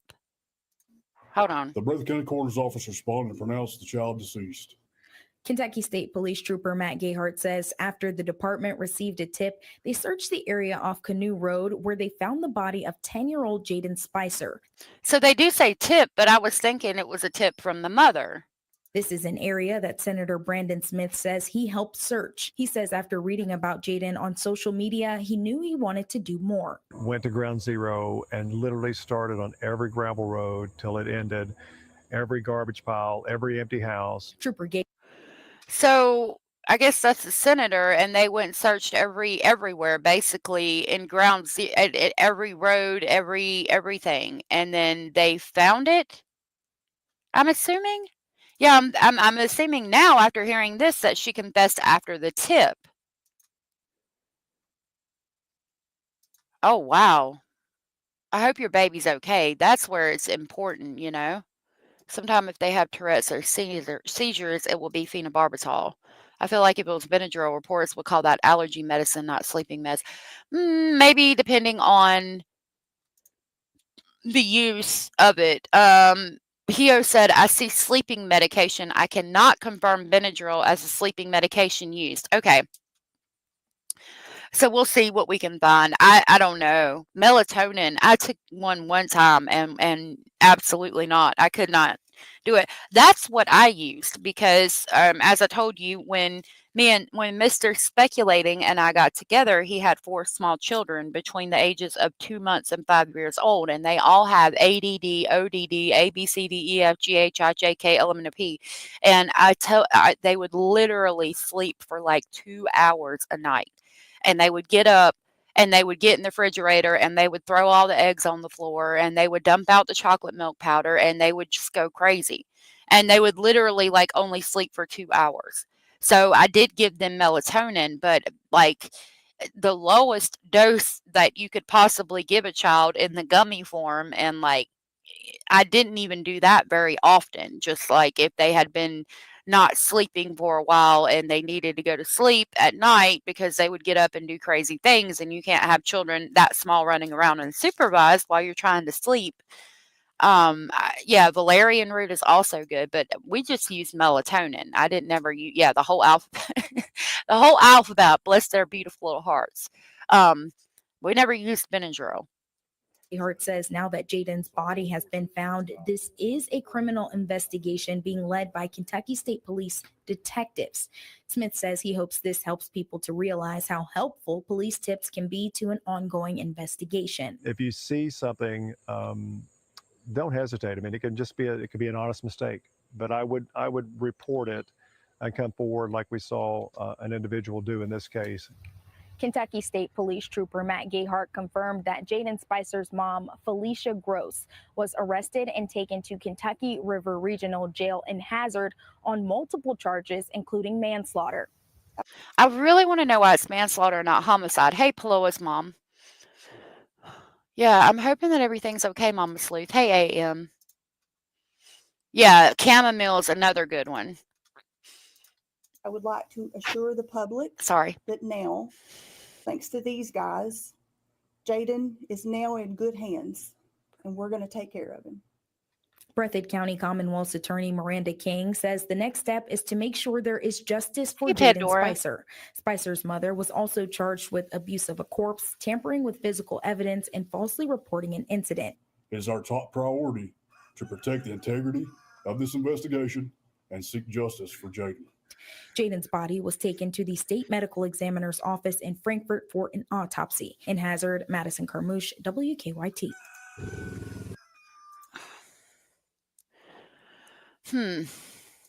Okay, so maybe the article will tell us more. It says Gross was lodged into Kentucky River Regional Jail. I don't think anybody is choosing to lodge at the jail. Kentucky State Police confirmed that the body was sent to the state medical examiner's office in Frankfort for an autopsy. Kentucky State Police are investigating. Police say they were told that Jayden went to bed but was missing the next morning. Since his disappearance, numerous search crews have combed the woods and hilly areas, even using sonar underwater. Earlier in the search, Gross shared with our sister station a handwritten statement pleading for her son's return and asking for prayers from the community. And again, that's the letter that reads, "We love Jayden and we want him safe at home. Please, if anybody see my son, Jayden Spicer, please report it to the Jackson Police Department. Thank you. We love him very much. Please do the right thing. Call police. Please pray for us and my son, Jayden. Thank you." We love Jay. I'm noticing how many times she says we love Jayden, and I mean, I didn't find the letter suspicious. If you're pleading and you think your child was taken, maybe saying I love him several times would help find him. I don't know. Kentucky State Police are holding a press conference which will be streamed on WKYC. Do y'all want to see the press conference? I can pull that up. And I'm going to see real quick what else I have on this. Oh, I think I did get the press conference from Facebook. This is another article, but I think it's about the same thing. It's going to jump 15 times.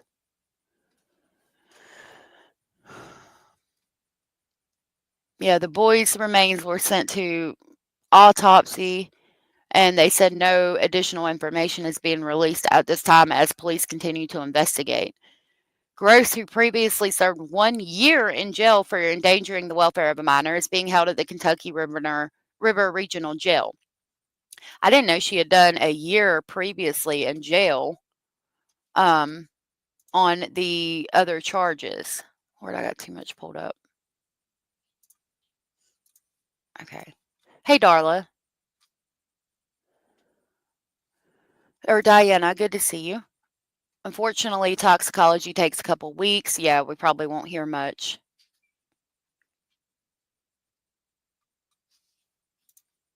Yeah, lavender works. I imagine it was probably generic diphenhydramine, and she didn't even bother to read the label. Probably not.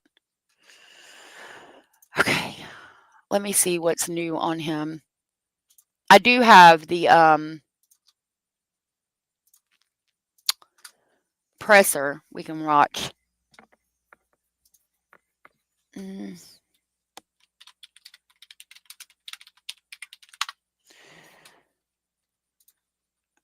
Okay, let me pull it up so y'all can see. Y'all are night owls. There's images. The most recent I'm seeing as of right now is from the New York Post. Yeah.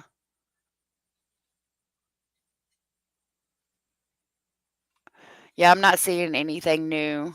Let me type in Benadryl.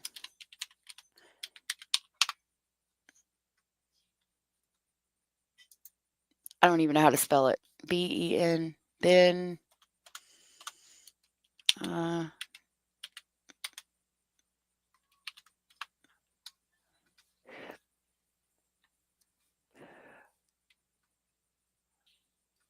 have not seen anything that I hadn't read to y'all already. So,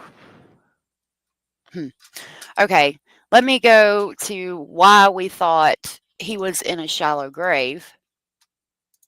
Because I do have the screenshots for that.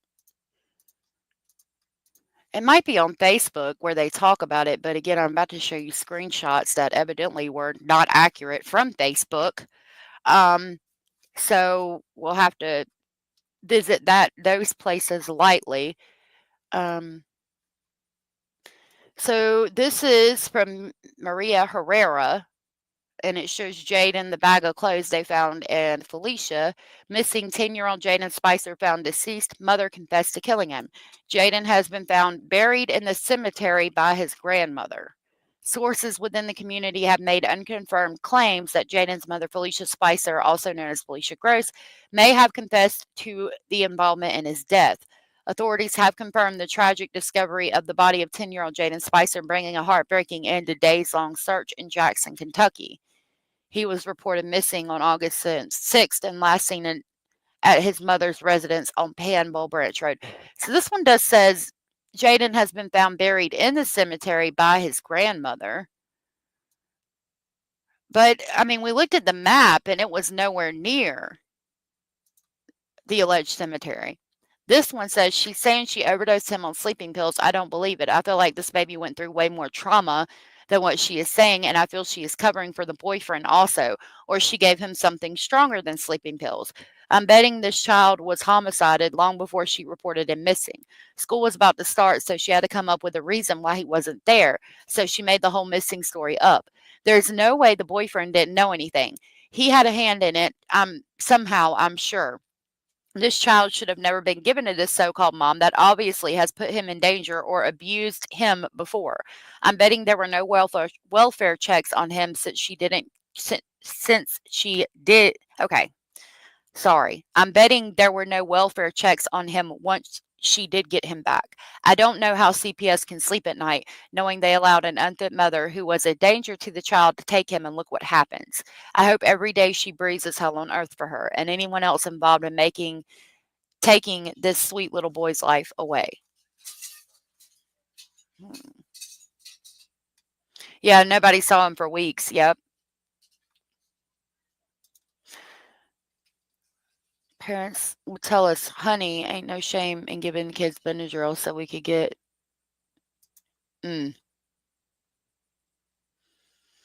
The other children should be checked out to see if she gave them some medication. I agree, and I hope they are. I'd like to know whose child was with them. Was it Josh's or hers? And if hers, why would she have 80 other children in her care? Well, that was before she was arrested. So I don't know. I'm hoping that they've been taken away from Josh if he's not in jail. Felicia's obviously in jail, so they're not there. All right, we're going to check Facebook real quick.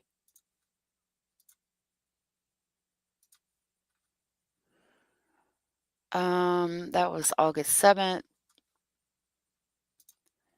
There are new disturbing revelations. He was discovered. Felicia's story began to fall apart.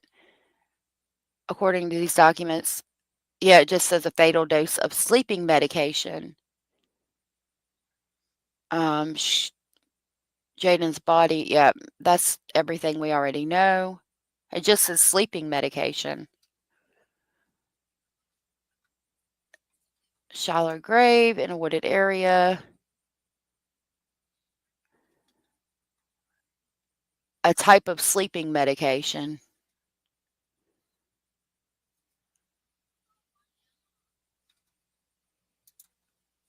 Mother Felicia reported second-degree manslaughter, tampering with evidence, sleeping medication that led to a fatal emergency. Oh, let me pull up this other thing for y'all. Okay.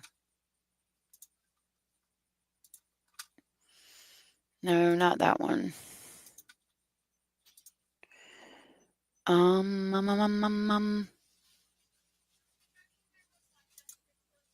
This one.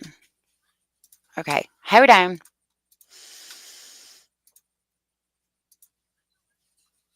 Yep, this one. It says they got her in custody. The second video is not my video, so we're going to watch these videos real quick. That's the one where she was singing. Why can't we hear it? Oh. Don't you ever say I just walked away. Yeah, I need her to stop that shit. I can't live a lie running for my life. I will always want you. Remember, we watched this the other day and she's all touchy-feely and singing. I came in like a wrecking ball. I never hit so hard in love. All I wanted was to break you off. All you ever did was wreck me. Yeah, you wrecked me. All right, you get it. That was from 11 years ago. That's a picture of her where she just got charged. This is Felicia Gross. Intake date was August 12th at 7:04 p.m. And then there's a video of her walking in to the police station. Yes. Yep.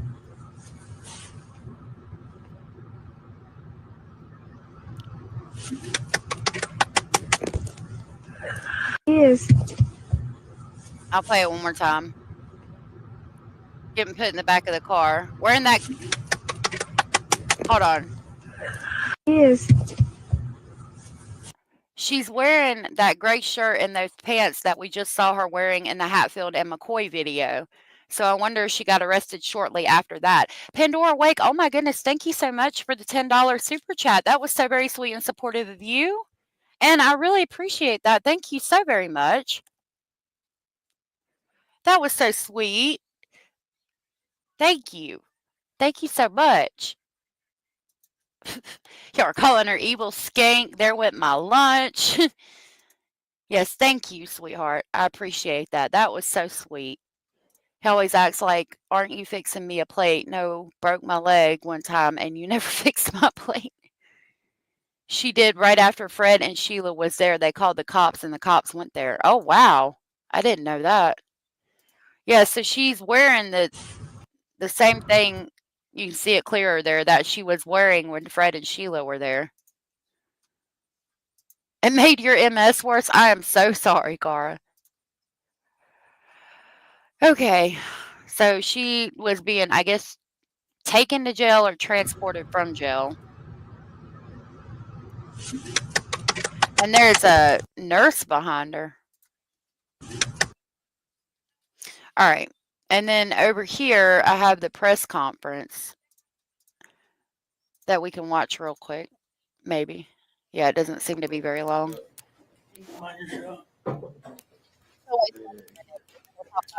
Does everybody have their audio equipment already set up, ready to go? Got the voice guy that sounds like his voice has been changed. Okay.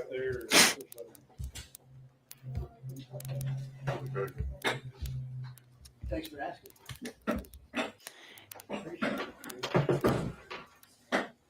I don't know what I just did, but I can't pause it now. She turned herself in not long after Sheila told her that she would find Jaden. Oh, wow.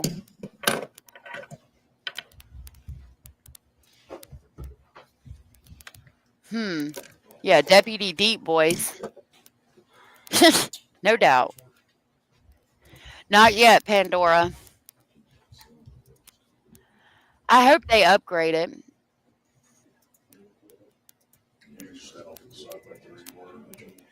What is going on? All right, hold on. I'm going to skip it ahead.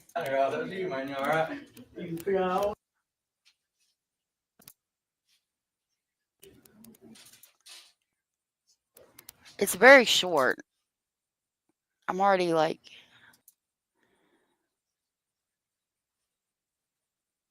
Oh my goodness. Hold on. It's loading.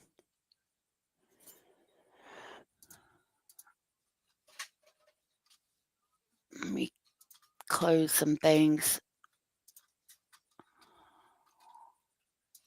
Lord have mercy.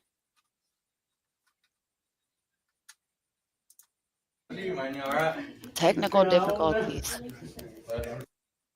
All right, we're going to leave it there. From Kentucky State Police, Post 13 Hazard received new information related Hey, to the Stoic. disappearance of 10-year-old Jayden Yep. Spicer.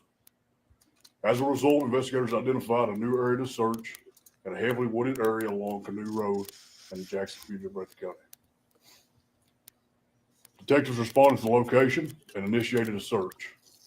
Shortly thereafter, approximately 3 p.m., the remains of Jayden Spicer were discovered buried at the scene. The Breathitt County Coroner's Office responded and pronounced the child deceased. The remains will be transported to the medical examiner's office in Frankfort for an autopsy.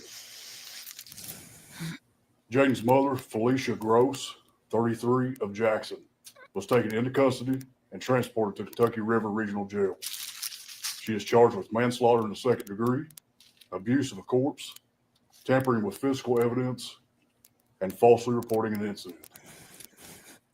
This investigation remains ongoing, as being led by Detective Nathan Roward. This incident has now transitioned from a missing person investigation into an active and ongoing criminal investigation. With that, we must advise that specific details regarding this investigation cannot be released at this time. It is our top priority to protect the integrity of this investigation and seek justice for Jayden. I would like to take a moment to thank the many different organizations that assisted in the search efforts for Jayden.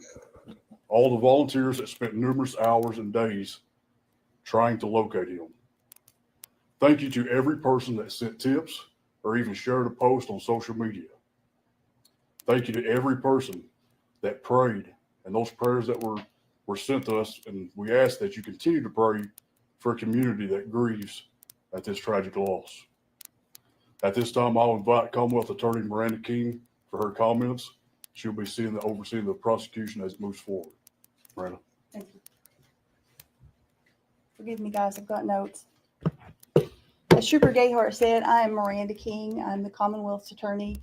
My office prosecutes felonies in Breathitt, Wolfe, and Powell counties. I think I speak for an entire community when I say that we are devastated and collectively broken over this. I'd like to take a moment to extend my condolences to the people who loved and cared about Jayden. While this is not the outcome that we had hoped for, we certainly are grateful that we were able to bring him out of the woods today. Next, I think it's appropriate to thank the Kentucky State Police Post 13. These guys never give themselves enough credit. I can tell you that they have worked tirelessly and often around the clock in their efforts to bring Jayden home.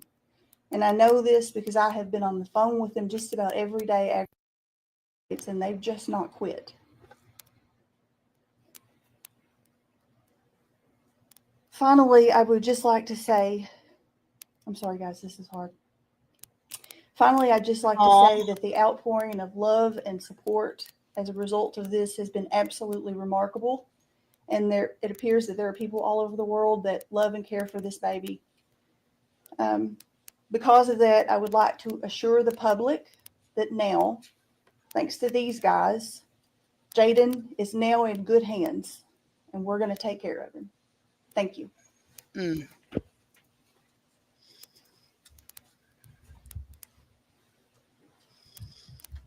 you, Brad, for that. At this time, this will conclude our press briefing. Again, this investigation is in the early stages, so unfortunately, at this time, we won't be open for any types of questions. I appreciate you all being here.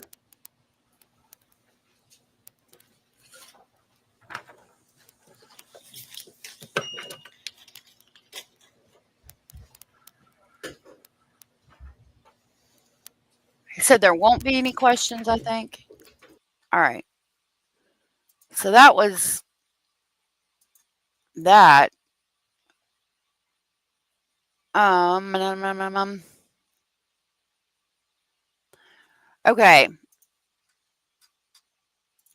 Where did I go? So that was what I had on Jayden. I'm going to check again one more time for any updates. But I really want to know if his mother got him back because the aunt was working too much and so she let him go over there, or if CPS gave him back. And I don't think that we'll ever know.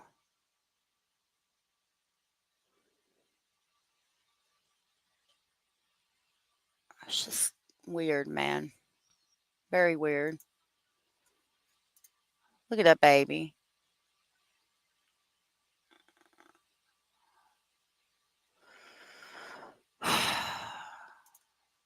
Sad.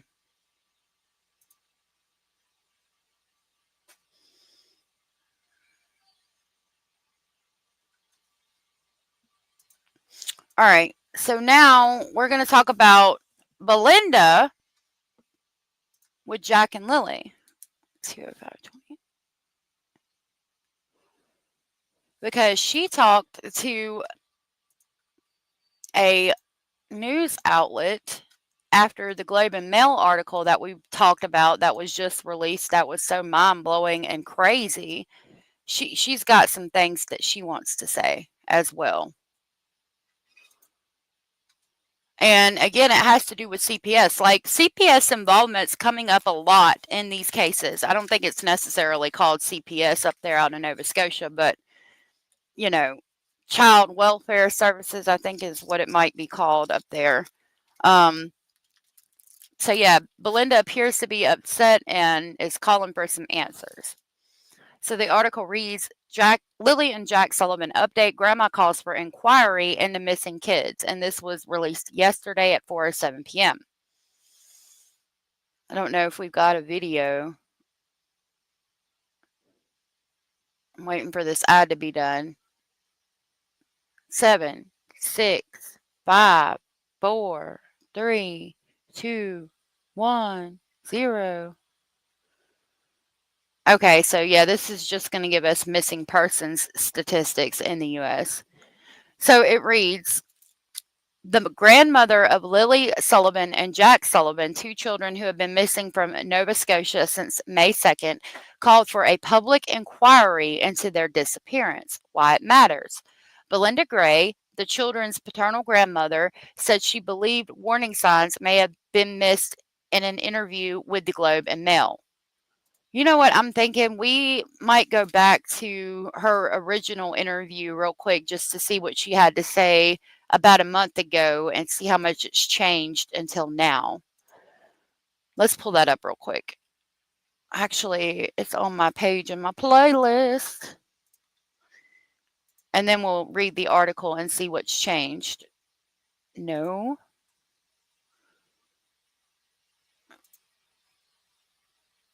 All right. Question.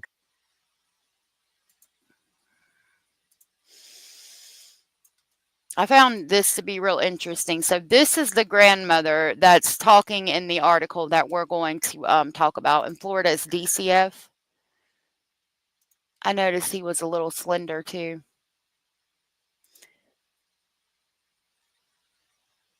Right.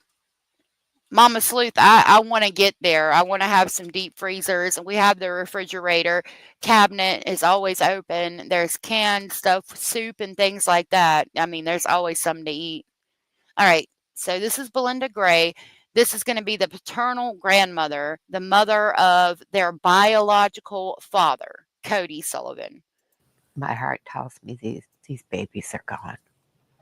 My heart tells me that. I am the grandmother of Lilly and Jack. I am the grandmother on the biological father's side. My son is Cody Sullivan. He's not in jail. He's never been out west.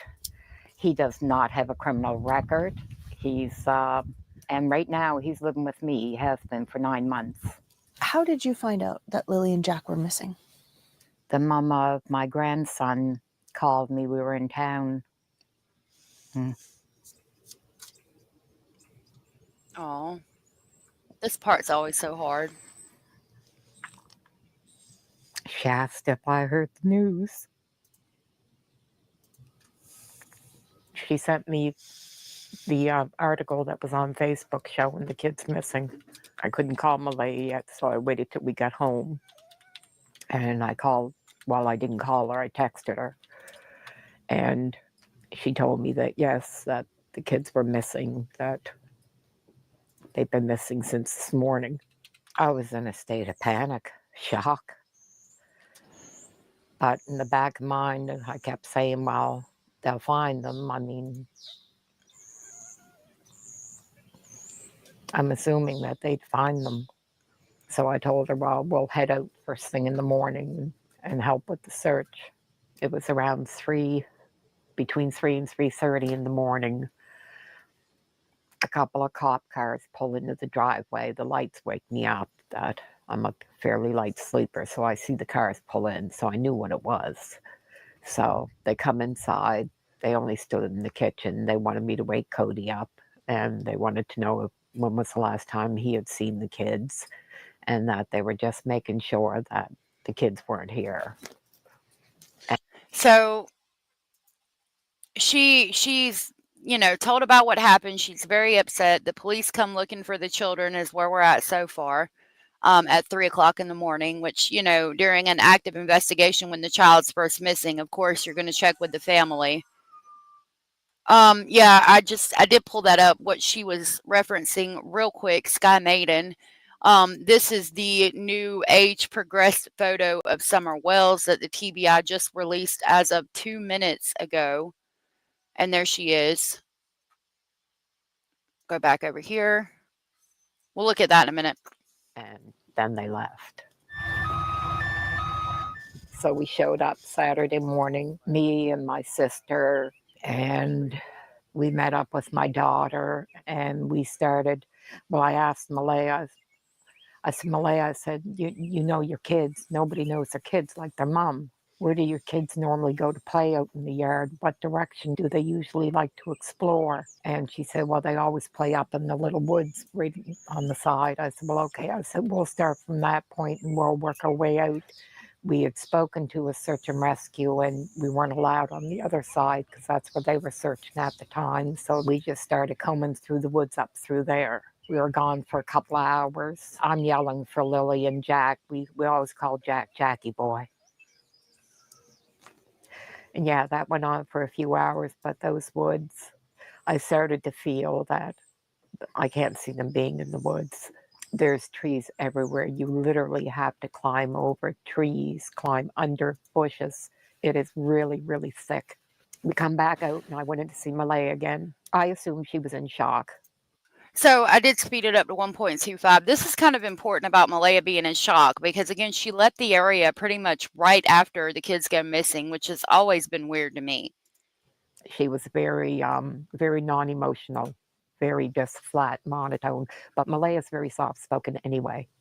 That she's not usually excitable. I thought that's made her a really great mom. She was an excellent mom. She never raised her kids or voice at the kids. That it was always, now Lilly, what did mommy say? And I used to think, now if anybody's meant to be a mom, it was her. A part of me still feels that. Why only a part of you still feels that? What do you mean? So part of her still feels like she was meant to be a good mom. Thank you, Sky Maiden. I do want to talk about that, and I appreciate you letting me know. We're going to talk about it in just a minute because it is important to keep putting that information out. I appreciate it. After seeing the place, seeing the condition of the home. Right. It was like the total opposite of what I knew of Malaya. She was always clean, very clean about herself, about the kids, about her home. This home looked more like a camp. Now, I don't know if it's from all the people that were there because I didn't show up till the day after, but it was very unkempt. I was pretty surprised. Lilly is, she was my little dream girl, that's the first granddaughter. And I love that she had the brown hair and she had a space between her teeth, which I had when I was a kid. So yeah, she was our little princess. Jack was such a sober, serious little baby that he didn't like to smile. You could tickle him and he would look at you ever so serious, like he was really studying you. And so how long were your son and Malaya together? 3.5 years, I think it was, yeah. I thought they were the picture perfect family. Then Malaya started to tell me that they were having problems and she wasn't happy. She told me that she wasn't happy and she thinks she's going to leave. And I told her that we supported whatever she decides, that one good parent is way better than two broken ones. And then how did that change your relationship with Lilly and Jack? I thought it was going to change, but it didn't. Yeah, it didn't change. Malaya, she was a sweetheart. Anytime we wanted to see the kids, she'd come by for a visit. She'd bring them by all the time. So I don't think she was bringing them by recently, though, and they talk about the condition of the house and how she don't think Malaya would be there or stay somewhere like that. And in the article, we read about how there was holes in the floor, and it was just completely unkempt and bad. Dolly said, you couldn't pull some mothers away from where their kids went missing. This character witness is just post her actions, fleeing and dirty and staying quiet. I'm sorry I couldn't say that word. I have to say, for being Biosad's mom, she speaks extremely positively for Malaya. I think she does too, and I wonder why her son just cut off all communication when Malaya wanted full custody. AM said, don't want to judge, but wow, what a difference the surroundings of the grandmother's home to the one where the kids were living at. I agree. It is a stark difference. I think she said that it was like 1.5 years since she saw the kids. She did. It's been 3 years since they split up. It was actually really, really good. So when was the last time you saw the children? A year and a half, almost. Yeah. Really, it's about a year and 9 months. How did you deal with that? Really, to be honest, maybe I didn't deal good enough with it. I looked at the fact that when her and my son separated, my son walked away. He chose to walk away, that she wanted sole custody of the kids. So she petitioned the courts for sole custody. And when she did that, he said he was done. Were you ever formally questioned? Yes. So then it's about a month after Lilly and Jack are last seen that they come and formally question you. So it's about 3 weeks. They questioned Cody for 1.5 hours in the vehicle, and then they questioned me for 2 hours in the vehicle. How did that feel to you? I didn't mind. I mean, to me, I expected I'm the grandmother, so it wasn't a surprise to me. I'm assuming the sooner they do all that, I wish they would have done it sooner. I think that's where we're at with this case. We wish that the RCMP had done a lot of things sooner. Check the trail cams. They're just now getting devices, forensically testing Lily's blanket that was found in a tree or part of it. Like, they're still waiting on forensic testing to come back.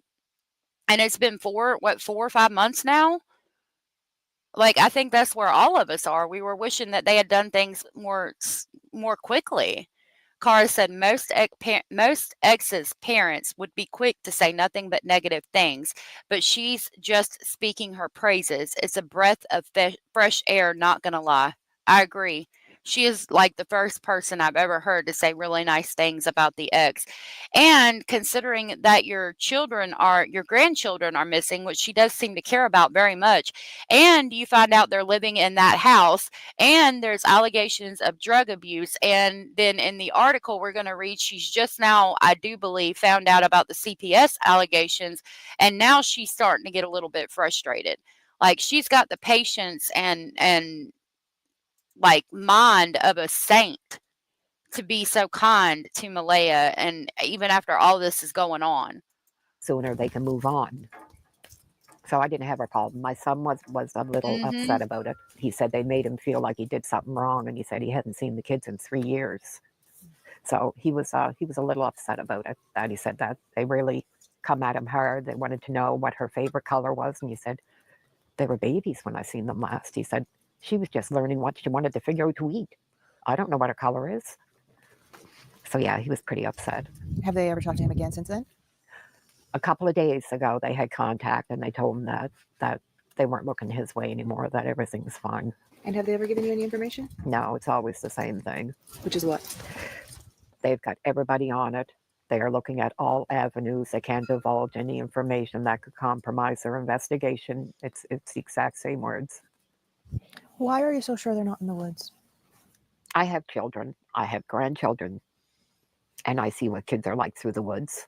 There's no reason for any child to wander deep into the woods. There's just not. I think somebody hurt these kids. I think somebody hurt them. You don't sound very hopeful. No. Our last day searching on Monday and seeing the woods and seeing the searchers and everybody everywhere. There's no way those kids are in the woods. There is nothing more pure and innocent than a 6 and a 4-year-old. And they deserve so much better than what they got. Okay. So now we'll go back over here. The grandmother of Lilly Sullivan and Jack Sullivan, 2 children who had been missing from Nova Scotia since May 2nd, called for a public inquiry into their disappearance. Belinda Gray, the children's paternal grandmother, which we just saw, said she believed warning signs may have been missed in an interview with the Globe and Mail. Gray said she is seeking more information about how the government responded to concerns about the children's home life and how the Royal Canadian Mounted Police handled the early stages of its investigation. Do you guys want to go back over that? Do you need to see that again, or does everybody know what I'm talking about? The video where I'm talking about the Globe and Mail article, specifically about how CPS was called by the school several times to look into Jack's black eyes and things like that. Let me know if y'all need to see that again. I'll check back in just a second. She says, I think the public has a right to know, Gray told the outlet. RCMP Staff Sergeant McCammon, the acting officer in charge of major crime and behavioral sciences, said the officials began investigating the case May 2nd when Lilly and Jack were reported missing. Quote, this is a very active, intensive investigation led by a dedicated team of investigators in the Northeast Nova Major Crime Unit with assistance of agencies from across Canada, unquote, McCammon said in a statement to Newsweek. Quote, we are continuing to engage every resource available to help locate Lilly and Jack and determine the circumstances of their disappearance. Excuse me. Okay. No, I haven't seen the video with Daniel's dad. I'll have to check that. I'll look for it. Nova Scotia RCMP said the public has submitted over 700 tips, which are, quote, continually evaluated and prioritized. A child protection worker visited the children's home in the months before their disappearance, the Globe and Mail reported. The visit came after concerns were raised by someone at the children's school, according to the outlet. The findings of the investigation are shielded by privacy laws. Quote, I would like to know what the school has stated. Was it just some bruises they saw on Jack? Are there other things? Is there anything concerning Lilly? I would like to know, Belinda told the Globe and Mail.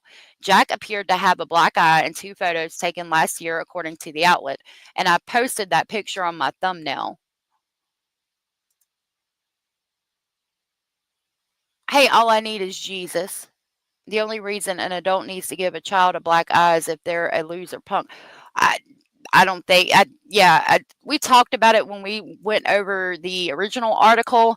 I had 4 very rambunctious children, as I've stated several times, and they had a few black eyes, but it was from each other playing with toys, and that's what he references. But again, it wasn't looking like the whole face wasn't swollen and black and purple and blue like we see in the photo of Jack. Or it appears that it could have been at one time. I'll see if I can pull that up. But, I mean, we have a picture from several weeks later, and you can see a little bit of a mark under his eye, and that side of his face looks swollen. It's the one on my thumbnail, but I have the picture on my phone, not on my computer, but I can get it if we need to look at it.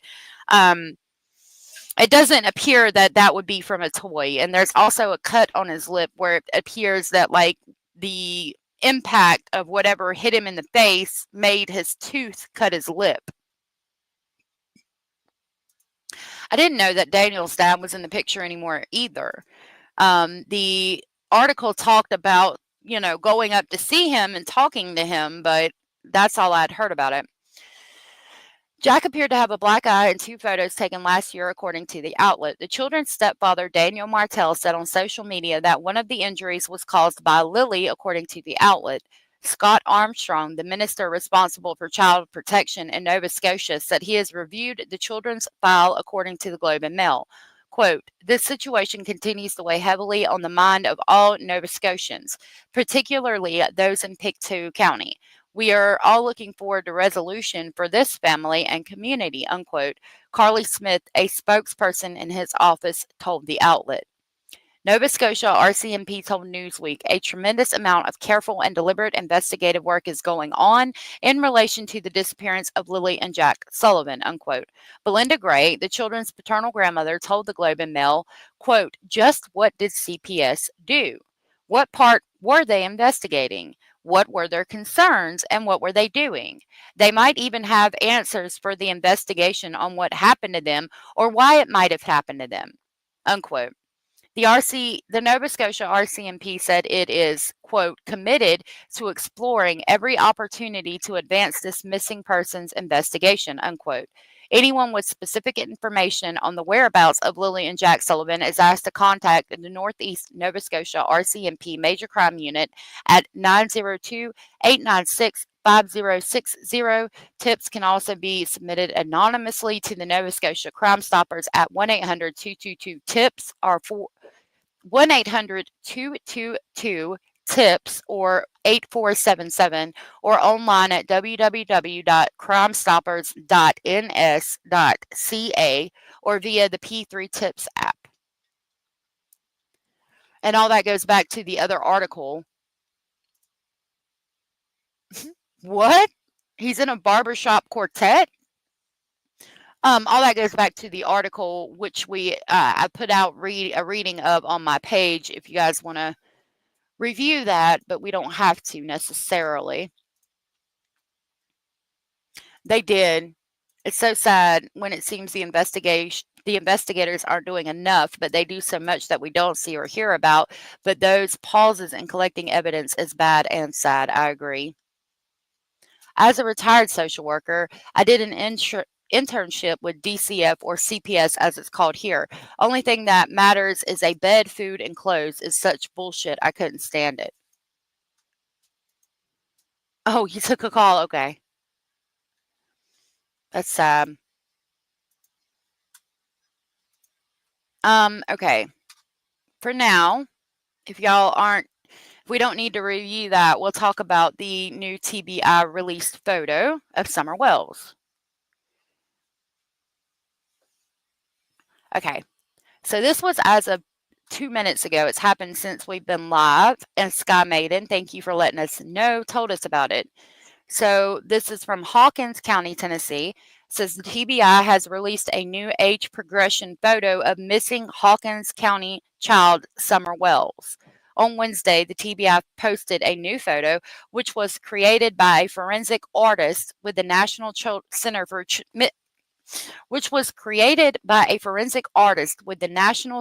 Missing and Exploited Children. The photo reportedly represents what Summer Wells would look like in the present, and there is the photo. Hawkins County Sheriff's Office on Summer Wells, the case has not been forgotten. We continue to pursue any and all leads in the case, the TBI stated. Anyone with information regarding the disappearance of Summer Wells is asked to call the TBI at 1-800-TBI-FIND. In June 2023, the TBI released its first age-progressed photo of Summer Wells. Complete coverage of the search for Summer Wells. Summer Wells has been missing since 2021. She was 5 years old when she was first reported missing. No arrests were ever made in her disappearance, and despite massive search efforts throughout Hawkins County, no trace of her was ever found.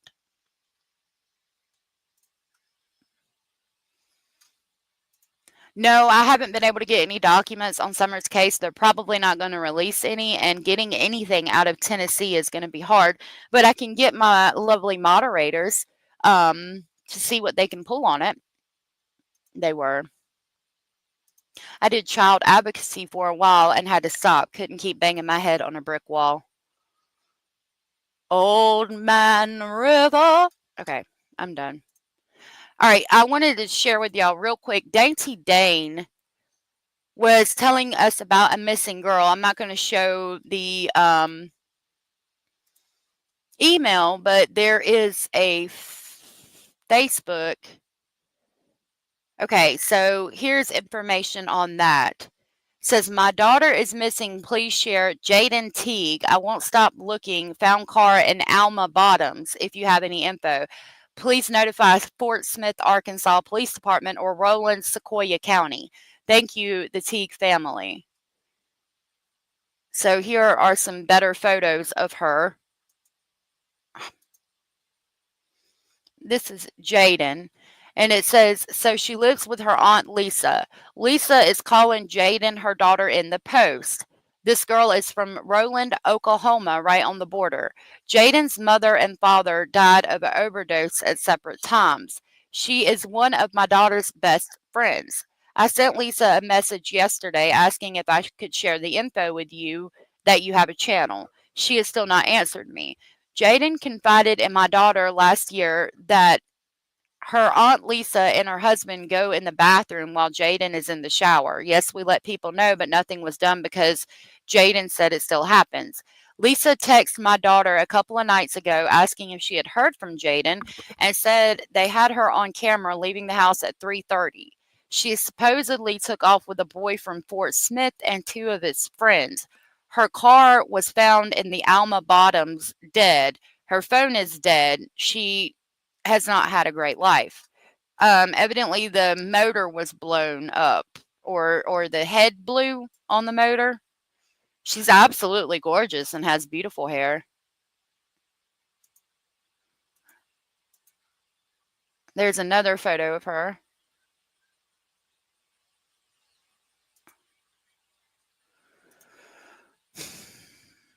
All right, Cara, have a good day. Love to Hunt said justice for Summer Wells and all other missing, harmed, or murdered children.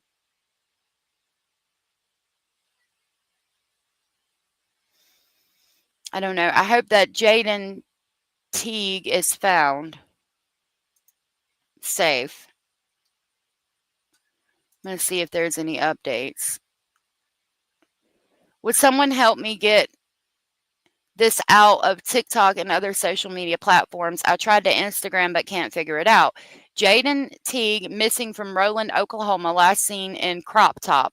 She has blonde highlights in her hair. She would be wearing a t-shirt and jeans with bright white shoes or cowboy boots. That is what she normally wears.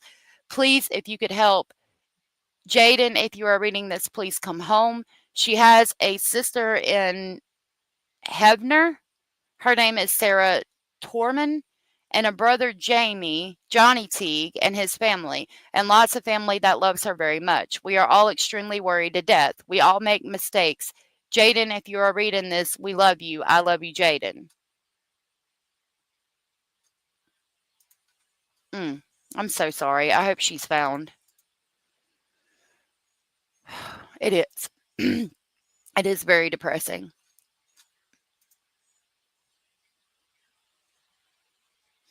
That's the one we just looked at.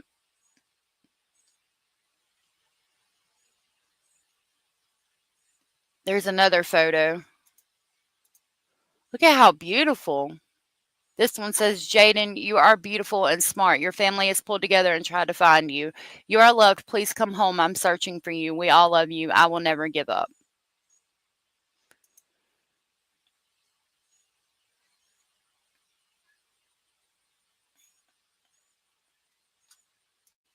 Lord of mercy. I have to take periodic breaks from true crime because of the kids' cases. I know, it's sad. I get stressed out too.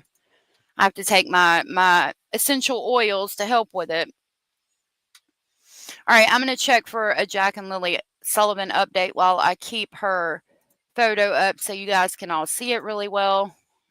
See if there's anything else on Jack and Lilly before we end for the day.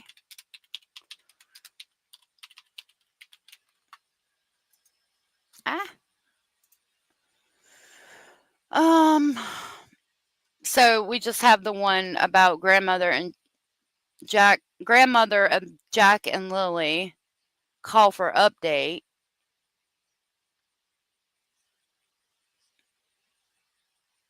Let me see.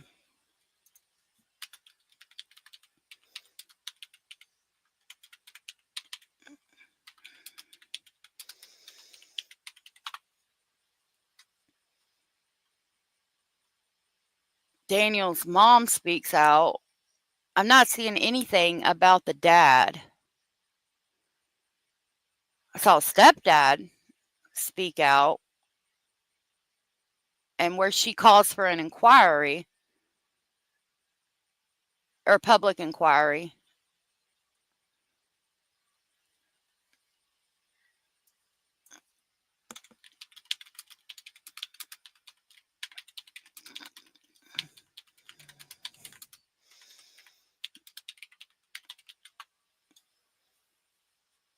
So a public inquiry in Nova Scotia is a formal investigation conducted by the governor in council to address any public matter. The inquiry can be initiated whenever the governor in council deems it expedient, and it may involve appointing commissioners to investigate the matters. The commissioners have the authority to summon witnesses, require them to give evidence, and produce documents necessary for the inquiry. The powers and privileges of commissioners under the Public Inquiries Act are similar to those of judges in civil cases, including the enforcement of attendance and the production of evidence. The Act is designed to ensure thorough and impartial investigations into public matters, allowing the public to have a voice in the decision-making process. So that's what she's asking people to do, have a public inquiry. And then I wanted to look up what second-degree manslaughter means in Kentucky. So what is the...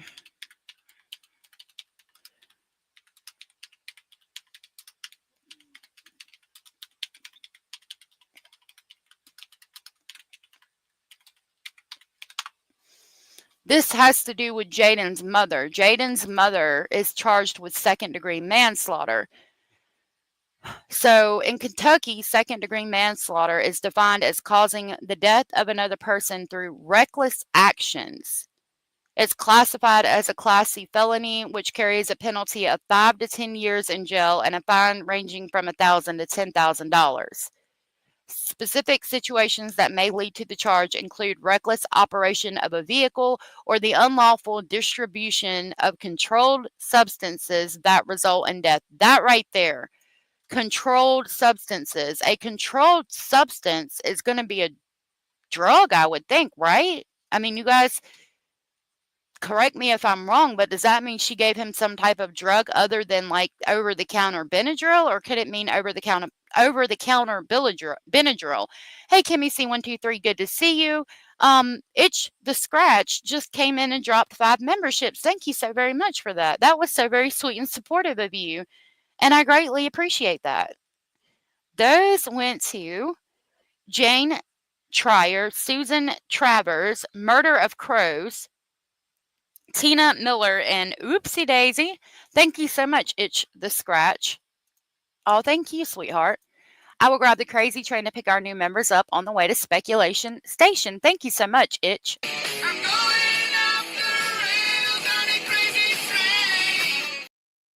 Thank you so much.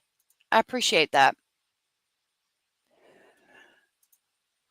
And the weather is nice here. Yeah, the weather's, it's been a little bit rainy.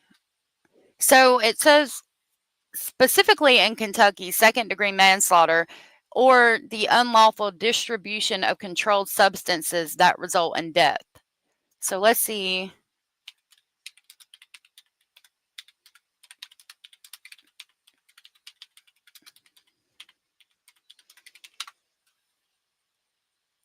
So Benadryl is not a controlled substance. So it was some kind of prescription. Huh. Yeah, so what prescription did she give Jayden that caused his death? Uh-oh.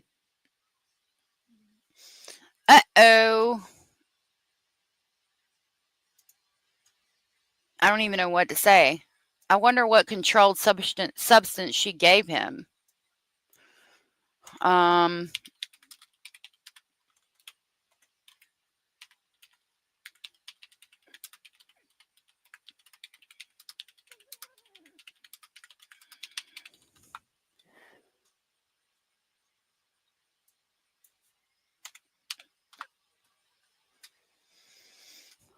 Doxepin, Timazepam, Escalampin, I don't know.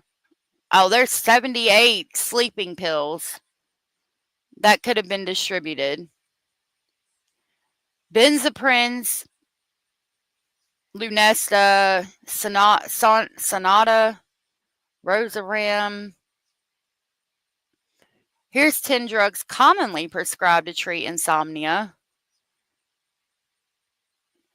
Okay. Selenor, Prosum, Lunesta, Rosarim, Belsomra, Restorol, Halicin, Deseril, and Sinatra, Ambien. Okay, so Zolpidem, Zalapon, trazodone, trazolam, tamarazepam, suvorexant, Ramilton, ezopencyclone, estazolam, and doxepine. Those are medications that are commonly given to people for sleep, so I don't know. I think it was Risperdal. Yeah, it's only prescription. So it wasn't Benadryl. It had to have been some type of controlled substance, which makes it even more intriguing. What controlled substance was his mother giving him for sleep? I reckon we'll find out soon.